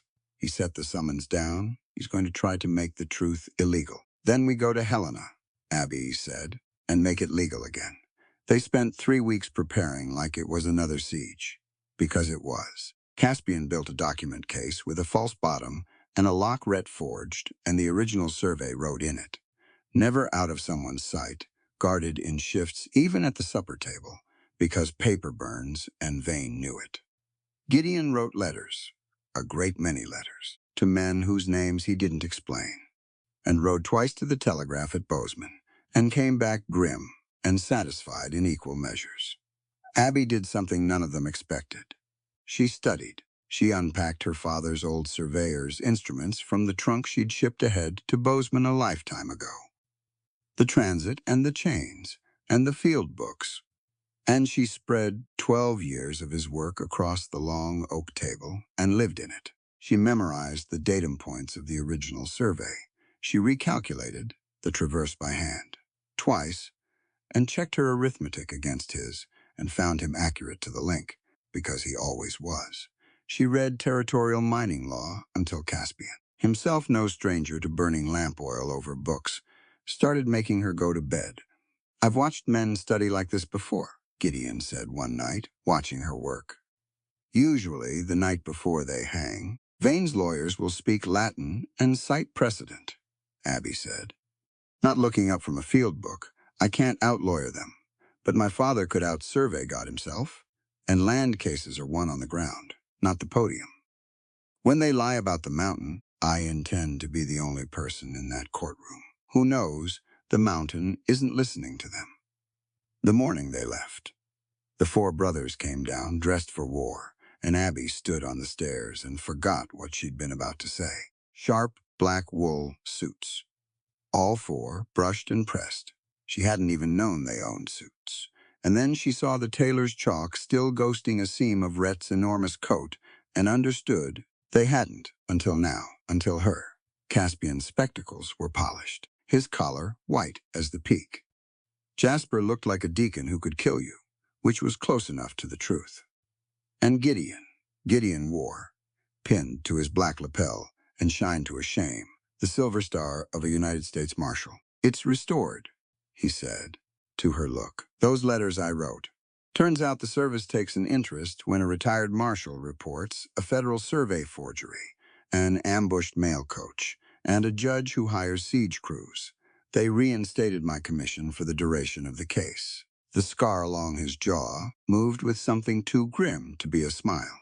"Vane wants to fight this in a courtroom. Fine, I'm bringing the law in with me, and this time it's wearing my coat." Helena was noise and mud and money. Abby had forgotten what towns were. 5 months on Blackwood Peak had rebuilt her ears for wind and stove tick and the particular quiet of 4 men reading. And Last Chance Gulch hit her like a dropped pan. Freight wagons and hurdy houses, mine whistles, brick going up on every corner over the bones of the placer camps. Silver had made Helena drunk on itself. The town had more millionaires per head, men said, than any city on earth. And every one of those fortunes had started as a piece of paper, like the one riding in Caspian's locked case. They took rooms at the International, and the whisper went ahead of them up the street. She watched it travel, the mountain woman and her 4 black-suited giants. And by supper time, the dining room fell half quiet when they entered. Vane's answer to their arrival was waiting on the front page of the next morning's paper. "The Mad Woman of Blackwood." The headline ran. Caspian read it aloud at breakfast in a voice gone soft and dangerous, and Abby learned what her enemy had spent his winter building. The story was beautiful. She could admit that professionally, as a student of well-made lies. It didn't call her a fraud outright. That would be actionable. Instead, it grieved for her. It told Helena of a tragic preacher's daughter, orphaned and unbalanced by loss, who had drifted west with delusions about her father's importance. fallen under the sway of four reclusive brothers of ill repute, in an arrangement no decent paper could describe, and now advanced a forged claim against one of Denver's most respected jurists. It quoted a Denver physician on her hereditary nervous instability. It quoted an anonymous family friend mourning what she'd become. It closed by praying the court would treat her with the mercy owed to the ill rather than the punishment owed to the criminal. The dining room around them read it over their shoulders and buzzed. Rhett's hand closed on the table edge until the wood spoke. Jasper had gone entirely still in the manner that preceded people getting hurt. It was Abby who set down her coffee, steady, and finished the article to the end. "Well," she said, "he's good. He's filth." Rhett rumbled. "He's both, and only one of those is useful to notice." She tapped the physician's quote. "Dr. Ellery, Prindle, Denver, Caspian, you know medical men. Find out if he exists and what he owes Vane. Look at the strategy. All of you don't look at the insult. The insult is the bait." She was thinking aloud now, spreading the paper flat like one of her father's field maps. "He can't beat the survey. He knows. He can't. Kane told him what I carried out of that siege. So he's not attacking the paper anymore. He's attacking the hand that holds it.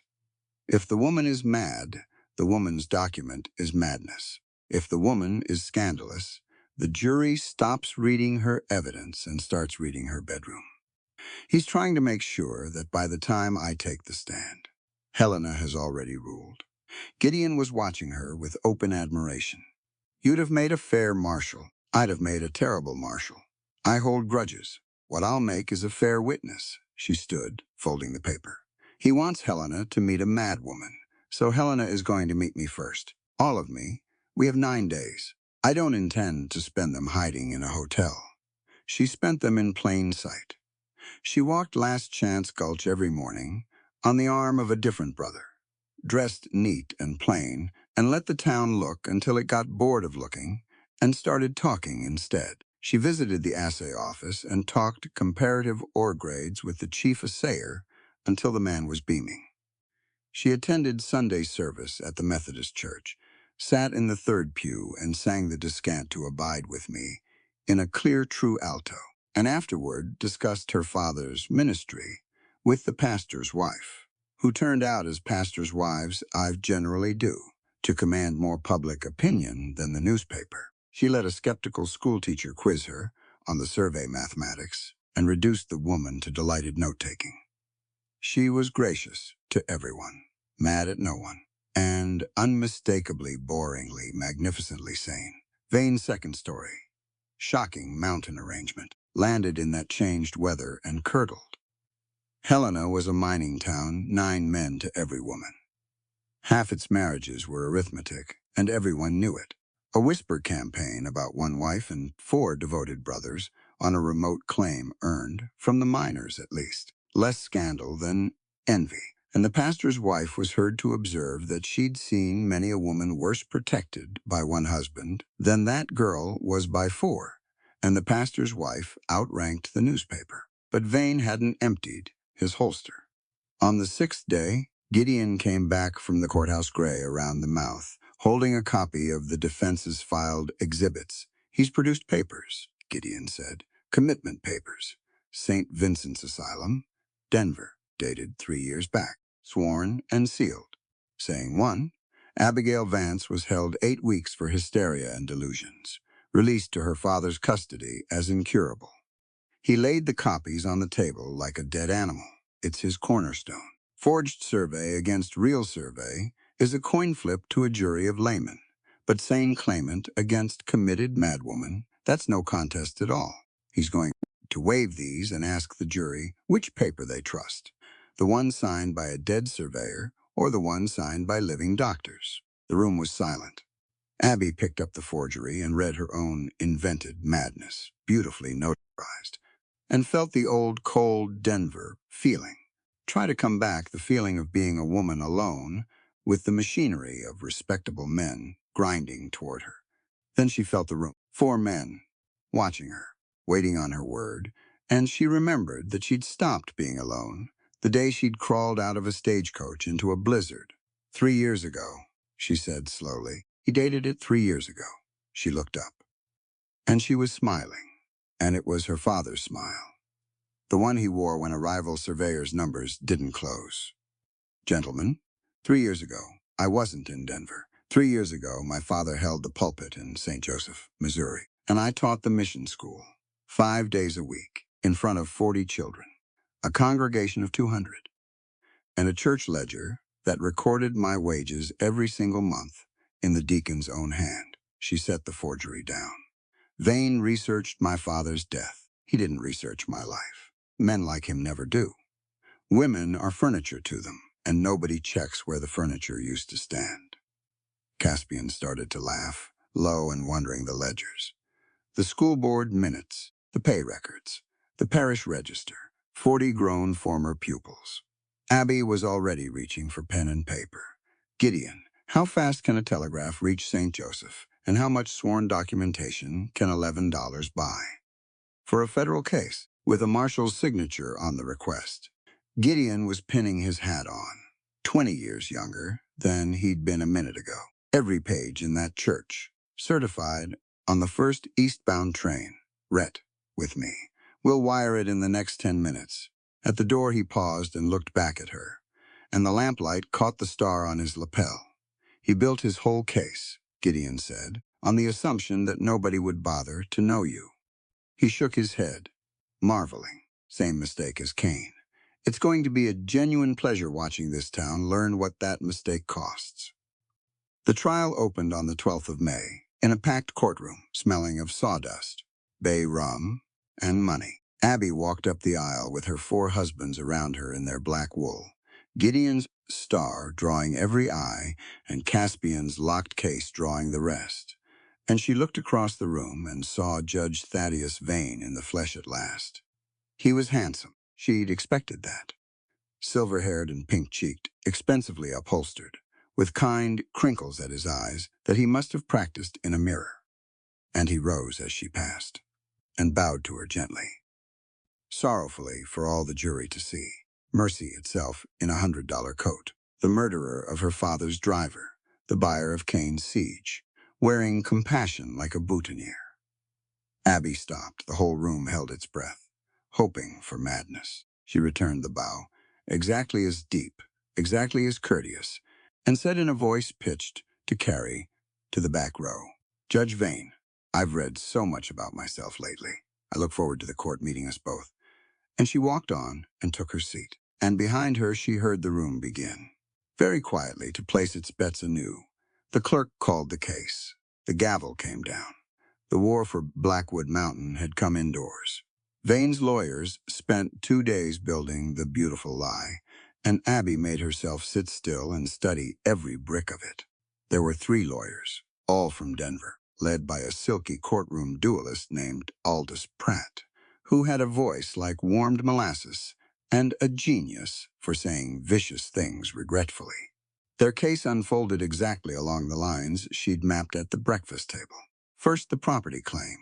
Vane's rival survey, produced with flourishes, extending his adjacent parcel over the east face of Blackwood and its silver. Then the character assault. The newspaper physician, Dr. Prindle, took the stand in person and testified with grave professional sorrow to the hereditary instability of the Vance line. And then, on the second afternoon, Pratt produced the asylum papers and walked them slowly past the jury box, and let 12 laymen look upon the sworn and sealed madness of Abigail Vance. And the courtroom rustled like a hayfield in wind. We do not relish this, Pratt told the jury mournfully, but the court must know what manner of hand delivers the document on which this entire fantastic claim depends. Abby sat straight through all of it with her hands folded and let Helena watch her not be mad, and waited for her turn. The evening before she took the stand, in their rooms at the International, the family held its last council of war, and Gideon laid a final choice in front of her. Pratt will cross-examine you himself, he said. It's what he's famous for. He'll be courteous as a curate, and he'll try to walk you into anger or tears. Either will do. He only needs the jury to see the madwoman for one honest second. Our own attorney can object. shield you. Keep your time up there. Short. He paused. Or you take the other road. Territorial law allows a party to conduct her own case if the court permits. Our lawyer stays for the procedure, but the survey evidence. The heart of it, you present yourself. No shield, every eye on you, alone, for hours. He held her gaze. It's the greater risk. One slip and Pratt will feed it to the jury for a week. But I watched you turn a hostile dining room in 9 days, and I've come to believe there's no advocate in this territory I'd trust further with your father's mathematics than your father's daughter. Your case, your choice. Abby looked around the lamplit room at her counsel, Caspian, who taught her surgery on a kitchen table because love plans ahead. Jasper by the window on watch, who had followed a hymn back from the war. Rhett, taking up half the settee, who forged locks so that opening a door could mean something. He spent 2 days telling this town that no one should let me speak for myself, she said. There's only one answer to that worth giving. Rhett grinned like a split anvil. There's our girl. She took the stand on the third morning, and the courtroom was packed to the windowsills. And half of Helena's womenfolk had somehow found their way into the gallery. The preliminaries went quickly: name, residence, relation to the deceased surveyor. Then their attorney, as arranged, addressed the bench and the court. Intrigue granted leave. And Abigail Vance Sterling rose from the witness chair, walked to the exhibit table, and took charge of her father's life's work in front of the assembled territory of Montana. What followed, the Helena Herald wrote afterward, was less a testimony than a demonstration, as though a lecture hall had wandered into a courtroom and tidied it. She began gently. She hung both surveys side by side, Vane's and her father's, and taught the jury to read them plainly, patiently. The schoolteacher voice, datum, baseline, traverse, the way a mountain becomes mathematics. She watched 12 laymen sit forward as the mystery came apart into sense in their hands, because people trust what they've been allowed to understand. And Pratt watched it too, and began, for the first time in 2 days, to write quickly. Then, still gently, she took Vane's survey apart bolt by bolt. Now that you can read the language, gentlemen, read this line with me. Her father's brass transit sat on the exhibit table, and she used its citing, demonstrating. The defense survey runs its baseline from this marker. Here, elevation Gibbons is 5,210 feet. I've stood on that marker. My husband's family has ranched under it for 5 years. The bench it describes sits west of Blackwood Creek. She picked up the certified topographical sheets, wired in from the Federal Land Office, entered into evidence that morning. The office puts that elevation east of the creek. A survey may argue with a judge. Gentlemen, it cannot argue with a creek. Water has no politics. It runs downhill on Republican and Democrat alike, and it has been running downhill on the wrong side of the defense's baseline since before Montana had a name. Laughter, quick and startled, ran through the gallery. The gavel tapped it down. In the jury box, a foreman who had the seamed hands of a former placer miner was nodding slowly. She moved on, unhurried, remorseless. The traverse that didn't close. 70 links of error swept under a rounded figure. And my father used to say a surveyor who rounds his error is a bookkeeper who rounds the till. The witness tree cited as a corner marker, a mature cottonwood in a drainage where the oldest cottonwood on record had stood for barely a decade. Trees, like creeks, are indifferent to litigation. They grow at the speed God set and no faster. The chain measurements, recorded on a February date, across a pass that the Army's own weather logs entered into evidence, showed under 14 feet of snow. No chain crew on this earth measured that ground that month, gentlemen, unless they mined for it. By noon recess, Vane's survey lay on the exhibit table, like something field-dressed, and the man himself had stopped looking merciful and started looking upholstered in the wrong size. Pratt's cross-examination came after the recess, and it was every bit the ambush Gideon had promised. He was exquisitely kind. He apologized for the indelicacy before every indelicate question, He asked about her father's death in detail, watching for tears. He asked about her domestic arrangements on Blackwood Peak, with a raised brow aimed at the jury. He read aloud, sorrowfully, from Dr. Prindle's testimony on hereditary instability, and asked whether she truly considered herself competent to contradict the sworn word of physicians and a sitting judge. And he asked it in the tone one uses with a child who claims to have seen fairies. And Abby answered every question the same way. Level, brief, and once. When he pressed on her father's grief with a silence held one beat long enough for the jury to resent the question before she answered it. She'd sat with Jasper through worse midnights than Aldous Pratt knew how to build. Her walls were down for 4 men on a mountain, and up for this one. And the difference was hers to command now. And that was the whole lesson of the winter. Finally, Pratt reached for the cornerstone. He lifted the asylum papers and carried them toward her with funereal regret.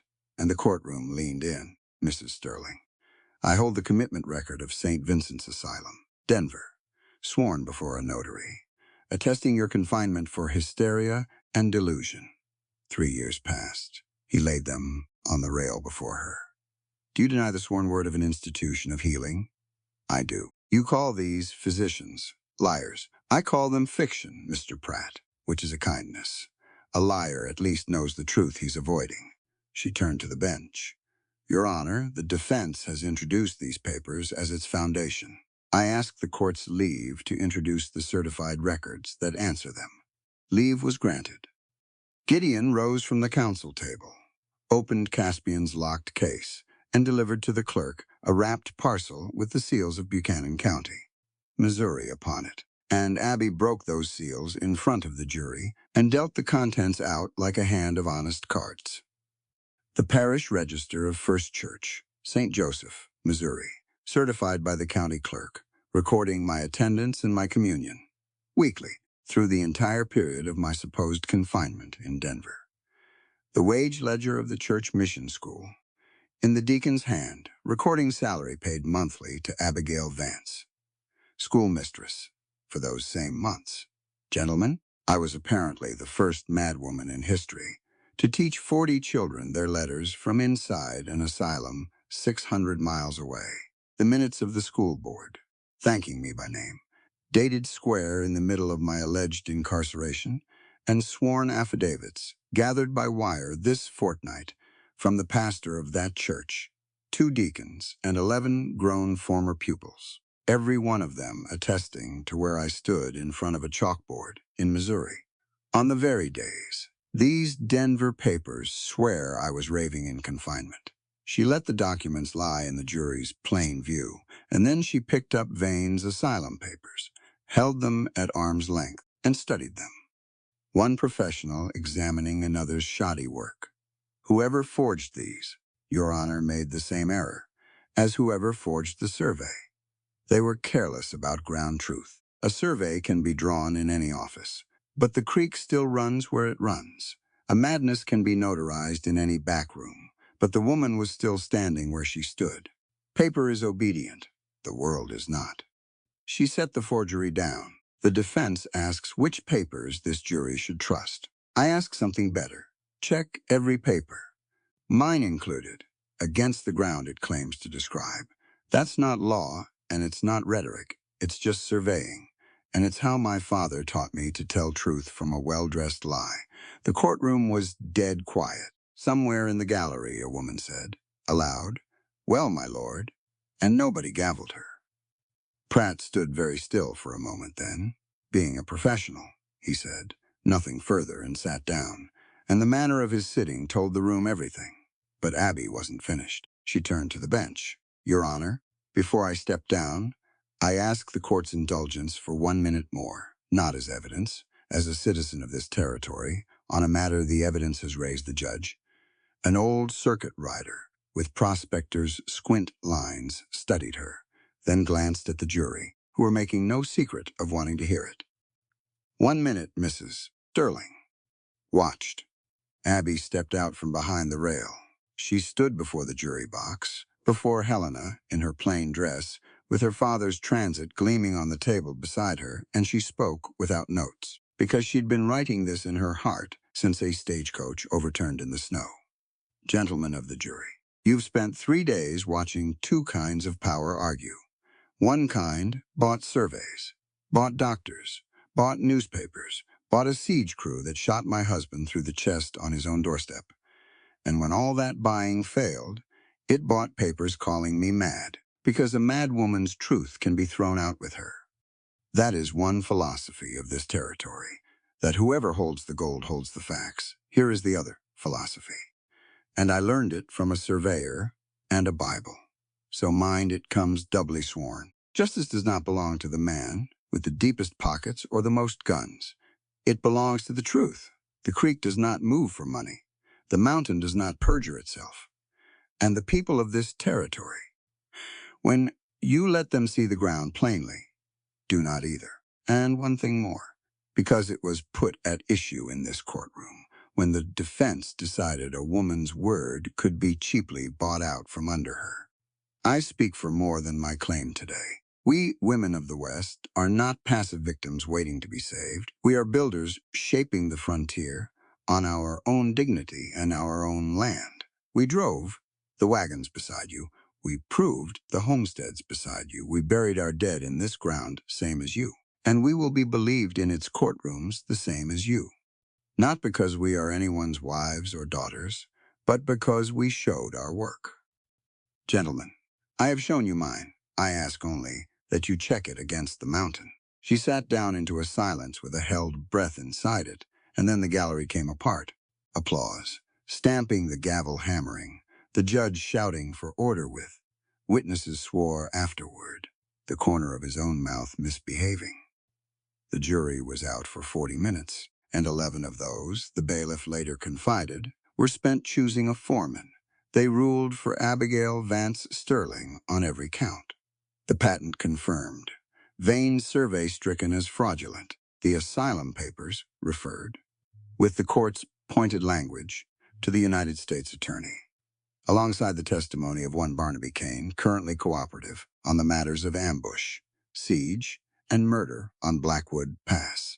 Judge Thaddeus Vane sat through the reading with his pink face going gray in patches, listening to his empire come off its hinges, watching federal indictments surface in his future like a boulder in a falling river, and somewhere in him, the upholstery tore. He came up out of his chair with a pocket pistol in his fist. Afterward, no two gallery witnesses agreed on where he'd meant to point it. At Abby, at the bench, at himself. It never mattered, because the pistol never finished rising. Jasper had been watching Vane's hands since the 9th of May, and he came over the rail without appearing to touch it. And his grip closed on the judge's wrist, and the weapon simply stopped, upright, harmless, like a clock seized mid-tick. And then Rhett arrived, a black wool avalanche, and Thaddeus Vane disappeared from public view briefly and reappeared face down on the counsel table, with a blacksmith's knee between his shoulders, wheezing threats into his own exhibits. Gideon walked over without hurrying. He unpinned nothing, drew nothing, raised his voice not at all. He simply took the iron cuffs from his coat, and they closed on the judge's soft wrists, with 2 clicks that carried to the back wall. "Thaddeus Vane," he said, "by authority of the United States, you're under arrest. For fraud upon a federal court, for subornation, and for the murder of a male coach driver on Blackwood Pass in January." He hauled the man upright and looked at him for a moment, marshal to judge, law to its counterfeit. "You spent a fortune to prove she was nobody. Congratulations. You'll be tried on the testimony of the somebody you made." They took him out through a gallery that had gone from Vane's town to Abby's between a Tuesday and a Friday, and the crowd parted before the marshal and closed behind the prisoner. And that was the last Blackwood Mountain ever needed to think about Judge Thaddeus Vane. In the courtroom, Abby stood at the exhibit table, packing her father's transit into its case with hands that were finally, at long last, permitted to shake. Caspian reached her first and steadied the latch for her. Jasper took up station at her shoulder. watching the happy crowd the way he watched every crowd, and she loved him for it. Rhett was grinning at her over everyone's heads, wet-eyed and shameless, and Gideon, returning from the doors, stopped before her and took off his hat. "Well, Mrs. Sterling," he said, "the court's adjourned. What's the verdict?" Abby looked down at the transit case, her father's initials worn soft in the brass. 30 years of honest ground truth in 11 pounds of instrument, vindicated in open court by his daughter's hand. "The verdict," she said, "is that we go home and build something worth all this fuss. School first, then the hospital." She snapped the latches down. 1, 2, and smiled up at her 4 husbands through the shine in her eyes. The mountain's been waiting long enough. Spring came up Blackwood Mountain, the way forgiveness comes to a hard heart slowly. Then all at once, the snow went off the south faces first, and the creek woke up shouting, and the meadows below the peak turned green in a fortnight, as if the mountain were embarrassed by how long it had worn gray. Abby stood on the porch of the rebuilt east wall on the first warm morning of May. 1 year, almost to the week since a jury in Helena had handed her back her father's truth, and she thought that of all the things she'd inherited, the view was still the richest. Behind her, the household argued about breakfast, which was how she knew everyone was well. "You cannot serve flapjacks to a mining engineer," Caspian was saying. "The man's come from San Francisco. He'll expect eggs. Civilization is eggs. He'll expect food," Rhett said. "And mine's better. Sit down." The engineer arrived at noon, a spare sun-blackened Cornishman named Trevithick with 40 years of hard rock behind him, and he spent 3 days walking the east face with Abby, her father's survey in her hands. Hers now, in every sense, and on the 3rd evening he came down to the cabin and delivered his professional judgment over Rhett's disputed flapjacks. "Ma'am, in my career I've read maybe 200 mineral surveys. Most are hope with arithmetic on it." He tapped the field book. "This is the finest surveying I've ever put boots to. Your father didn't guess at that vein. He walked it, respected it, and wrote it down like scripture. Whoever works this ground stands to be wealthy beyond sense." He paused, studying her, which brings me to the question I ask every claim owner, and the answer generally tells me whether to take the job. "What do you want out of the mountain?" Mrs. Sterling Abbey had her answer ready. She'd been writing it in a ledger of her own all winter. "3 things, Mr. Trevithick. First, an honest mine, fair wages, timbered properly. No man sent where you wouldn't send your own son, and the tailings kept out of my creek, because that water has never once lied to me, and I intend to return the favor. Second, a mine that pays, because the third thing is expensive." She opened her ledger and turned it to face him. "Half the profits every year, in perpetuity. Go here." Trevithick read the page. Then he took off his hat, which she later learned he'd done otherwise, only in church and at his mother's funeral. "The Vance Sterling Free School and Hospital," he read aloud. "For the families of the frontier. Tuition, nothing. Treatment, nothing." He looked up. "Ma'am, half of a mountain like this is a fortune that would frighten a railroad." "Good," said Abby. "Then it should frighten ignorance and typhoid about the same." He put his hat back on and shook her hand. "And the Blackwood mine was born at that kitchen table between the flapjacks and the coffee pot, the same table that had held Gideon's blood and the surgery that saved him." And Abby reckoned that was fitting. A table should carry its history. The wedding was set for the last Sunday of May, when the mountain magnolias bloomed. It could not, of course, be 4 weddings. The register in Helena already said Gideon and Abigail Sterling, and the law had no page for the truth. But the mountain had its own law, older than the territory, and the Frontier Pact had its own liturgy. And Abby had decided through the winter that vows spoken were worth 100 vows implied, and that she would stand up in daylight before witnesses and say what she was to these men, all of them, and let the valley think what it thought. The valley, as it turned out, thought it was invited. They'd planned a small ceremony. What came up the mountain that Sunday morning was half of 2 counties. The pastor's wife from Helena arrived with the pastor in tow, having apparently informed him he was officiating a blessing of a household, which was true enough, and gave everyone respectable language to stand behind. Trevithick came with his first hired crew of miners, scrubbed raw and clutching wildflowers. The schoolteacher who'd once quizzed Abby on her mathematics brought her entire class. Neighbors Abby had never met came with hams and fiddles and quilts, because a wedding was a wedding, and the frontier did not waste one, and because every family in that valley had by now heard some version of the siege and the trial, and people will travel a long way to look at a legend and stay to discover a neighbor. Abby wore her mother's dress, let out and made over by Rhett, whose needlework remained the best-kept secret on the mountain, with mountain magnolia in her hair. She carried her father's Bible. The survey was no longer hidden in it. It didn't need to be. It hung framed above the hearth now, where secrets go when they've won. They said their vows under the blooming magnolias, with the peak standing witness over the pastor's shoulder. The pastor kept his part brief and gracious, a blessing on the household of Blackwood, on its lady, and on the brothers sworn to her keeping. And if he chose his words with lawyerly care, he delivered them with unlawyerly warmth. Then he stepped back, because the vows themselves belonged to the five of them, and they'd each written their own, and no one who stood in that meadow ever forgot them. Gideon went first. He took her hands, and the marshal's steadiness was in his voice, but it ran deep and rough underneath. I spent my life serving the law, and I learned its secret, which is that law is only a fence. An offense is only as good as what it's built to protect. I know now what mine was for, he breathed.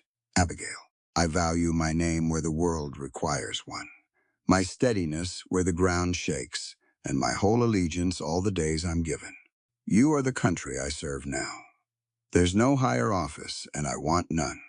Caspian polished his spectacles, put them on, took them off again, and gave up and spoke half-blind, which everyone agreed was the most honest thing a man of science ever did.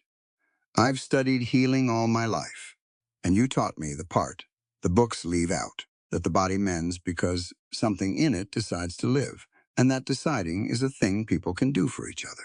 His voice cracked, and he let it. I value my hands, my learning, and my gentleness, such as it is. When you're ill, I'll tend you. When you're weary, I'll read to you.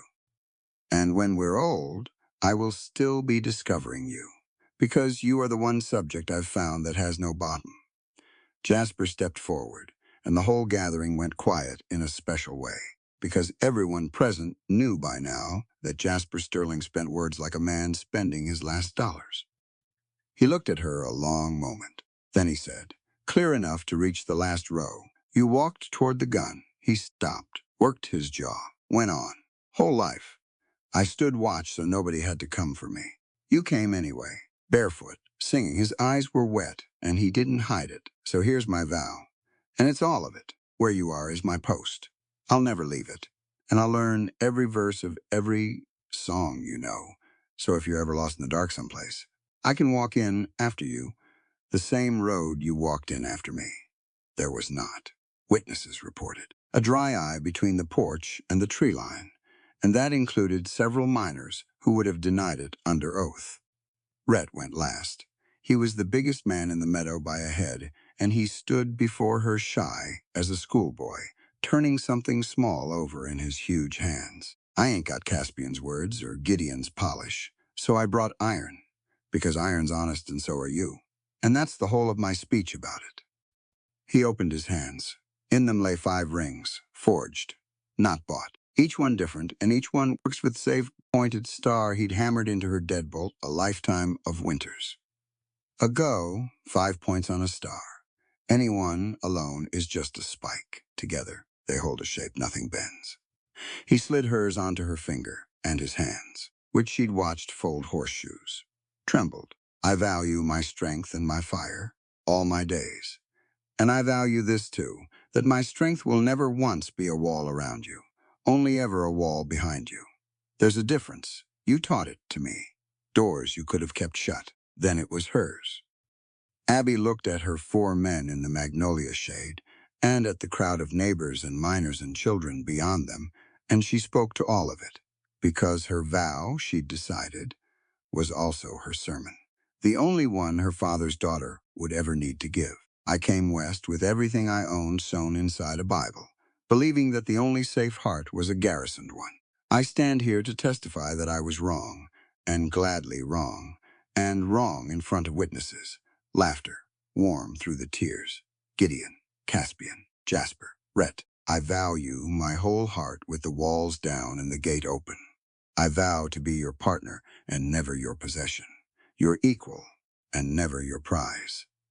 Because I've learned the truest thing this mountain knows, that love isn't a claim you stake on another soul. It's a homestead you prove up together. Year after year, labor and shelter and seed. And I intend to prove mine to each of you for the rest of my life. She raised her voice to the meadow and to the rest of you neighbors. You're witnesses now. Which on the frontier is a job of work. Hold us to it. The pastor, wisely recognizing that nothing he could add would improve matters, pronounced the household blessed, and the fiddles took it from there.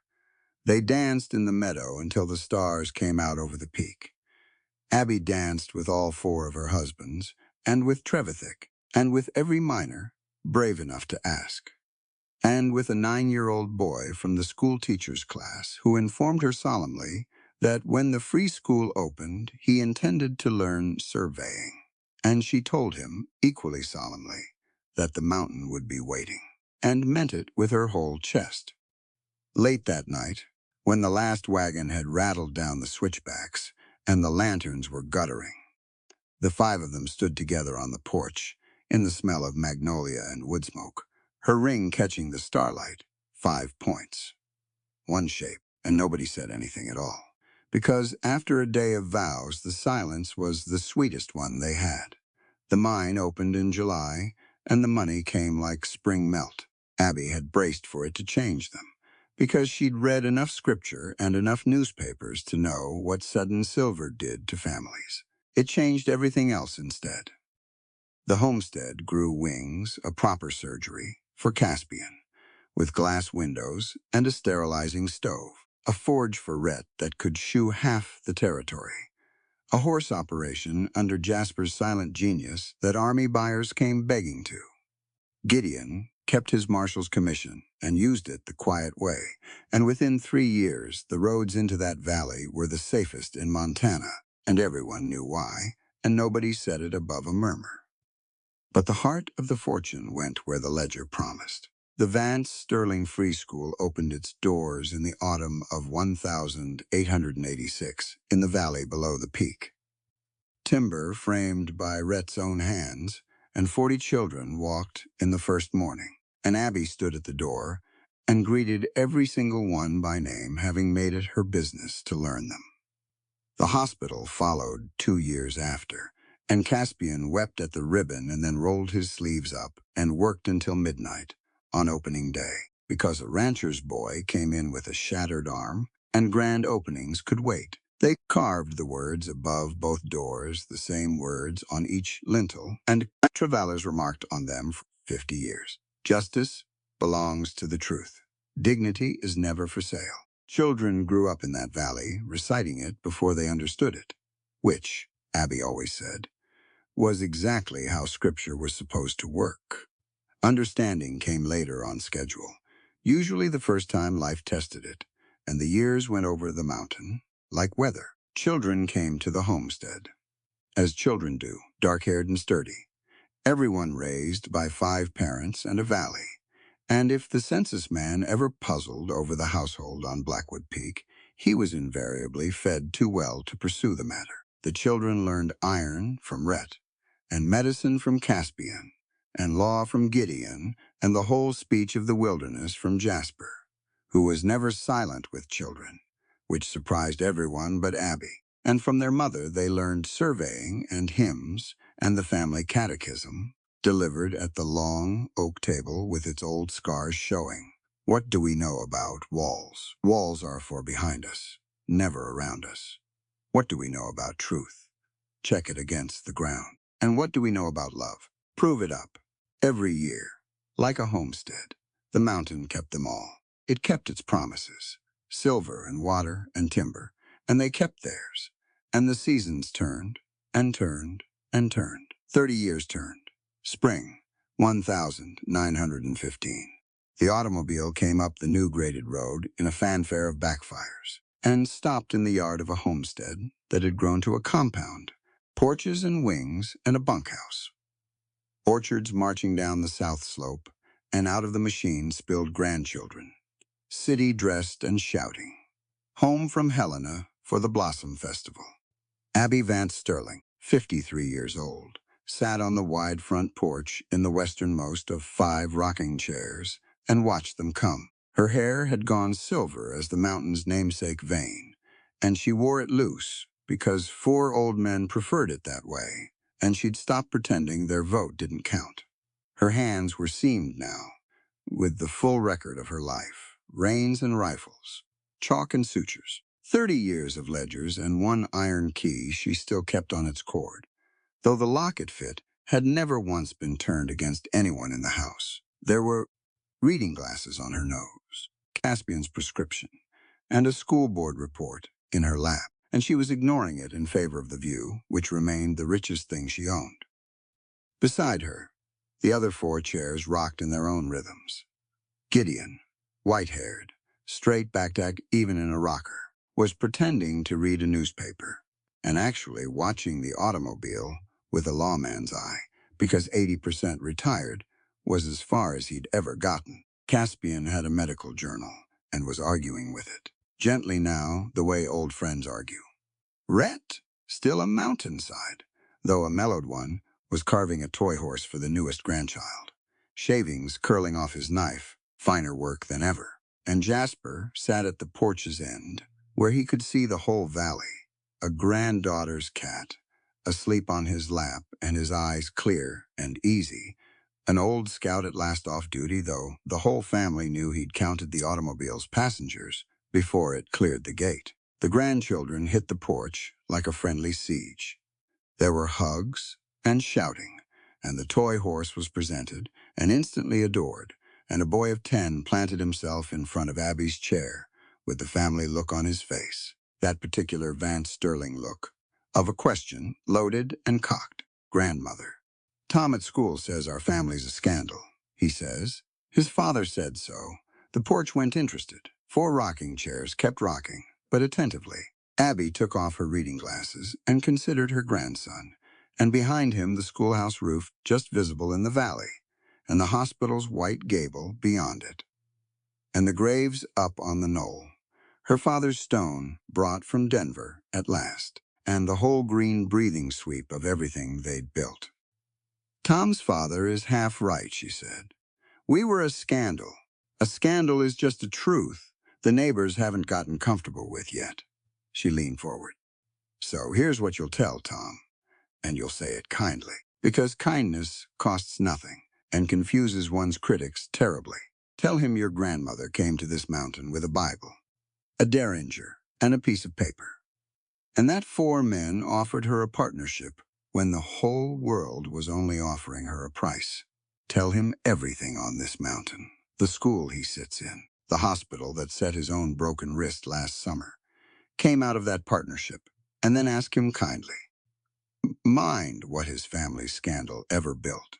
The boy grinned the red grin, took the catechism, and thundered off to deploy it. Rhett laughed. Low rocks down a long slope, still the finest sound she knew. 30 years, Caspian said over his journal, and your sermons have not gotten 1 word shorter. My congregation keeps growing. Blame. Arithmetic. The family stayed for supper, 3 tables worth, and there was music after. The granddaughters had brought a phonograph, an object Jasper regarded as witchcraft and secretly loved, and then the automobiles and wagons went down the valley in the last light, and the compound emptied. And quiet came back up the mountain like an old dog settling, and the 5 of them were alone on the porch, as they were every evening in the 5 chairs, facing west. The sun was going down behind Blackwood Peak. It went down gold, then rose gold, then a deep burning amber that lit the snow still holding on the summit and poured down the east face over. The mine works, resting now, silent for the Sabbath, over the orchards, and the creek that had never once lied, over the school and the hospital and the little town that had grown up around them, wearing her father's words on its lintels. The magnolias were blooming again along the meadow fence. 30 seasons of them now, descendants of the trees they'd married under, and their scent came up the slope on the evening wind. Gideon's hand found hers on the left armrest, on her right. Caspian's found the other, down the porch. Rhett's huge hand covered Caspian's and Jasper's, last in line as always. Rearguard to the end closed over Rhett's, and there they sat, hand in hand in hand. 5 old conspirators in the gold light, watching the sun finish its work. "Marshal," Abby said, "report." It was their oldest joke, and Gideon delivered it as he had 10,000 evenings. Dry and unhurried, the scar on his jaw silver now among the white stubble perimeter. Secure. Household accounted for. Territories of state, the judge is long in his grave, and the truth's still holding title. He raised her hand and pressed his lips to her knuckles, to the iron ring worn smooth. "No further incidents to report, ma'am." "Doctor." "All hearts strong," Caspian said, speaking clinically. A pause. "And otherwise." "Blacksmith." "Fire's banked for the night," Rhett rumbled. "It'll keep till morning. Good fires do." Scout. The pause down the porch was long, but she waited, because his words were still gold coins, and she'd been rich in them for 30 years. "Clear," Jasper said at last, "to the peak, to the sunset, to all of it. Road's clear, all the way out. Always was. After you." Abby looked down the line of them, her law, her healing, her watchfulness, her fire, white-haired now, everyone, weathered like the mountain and standing like it too. And she thought about a girl in a blizzard with 2 guns drawn, so certain that the only safe heart was a garrisoned one, and she wished she could go back down the years and tell that girl the one thing she'd needed to know. Instead, she said it out loud, to the porch and the peak and the gathering stars. Because a truth checked against the ground for 30 years has earned its saying. They'll tell stories about us. You know, they already do. They'll get the guns right, and the trial right, and they'll make the love the scandalous part, and they'll miss it. They'll miss it entirely. The last light was going off the summit now. Gold to ember to blue. The fiercest love was never about possession. It was never about surrender, either. It was 5 people breaking their walls open on purpose, letting each other all the way in, and building out of the rubble a fortress no winter, no siege, and no judge could ever bring down. She smiled, and the smile had her whole life in it. And here we still are. Prove it up, gentlemen.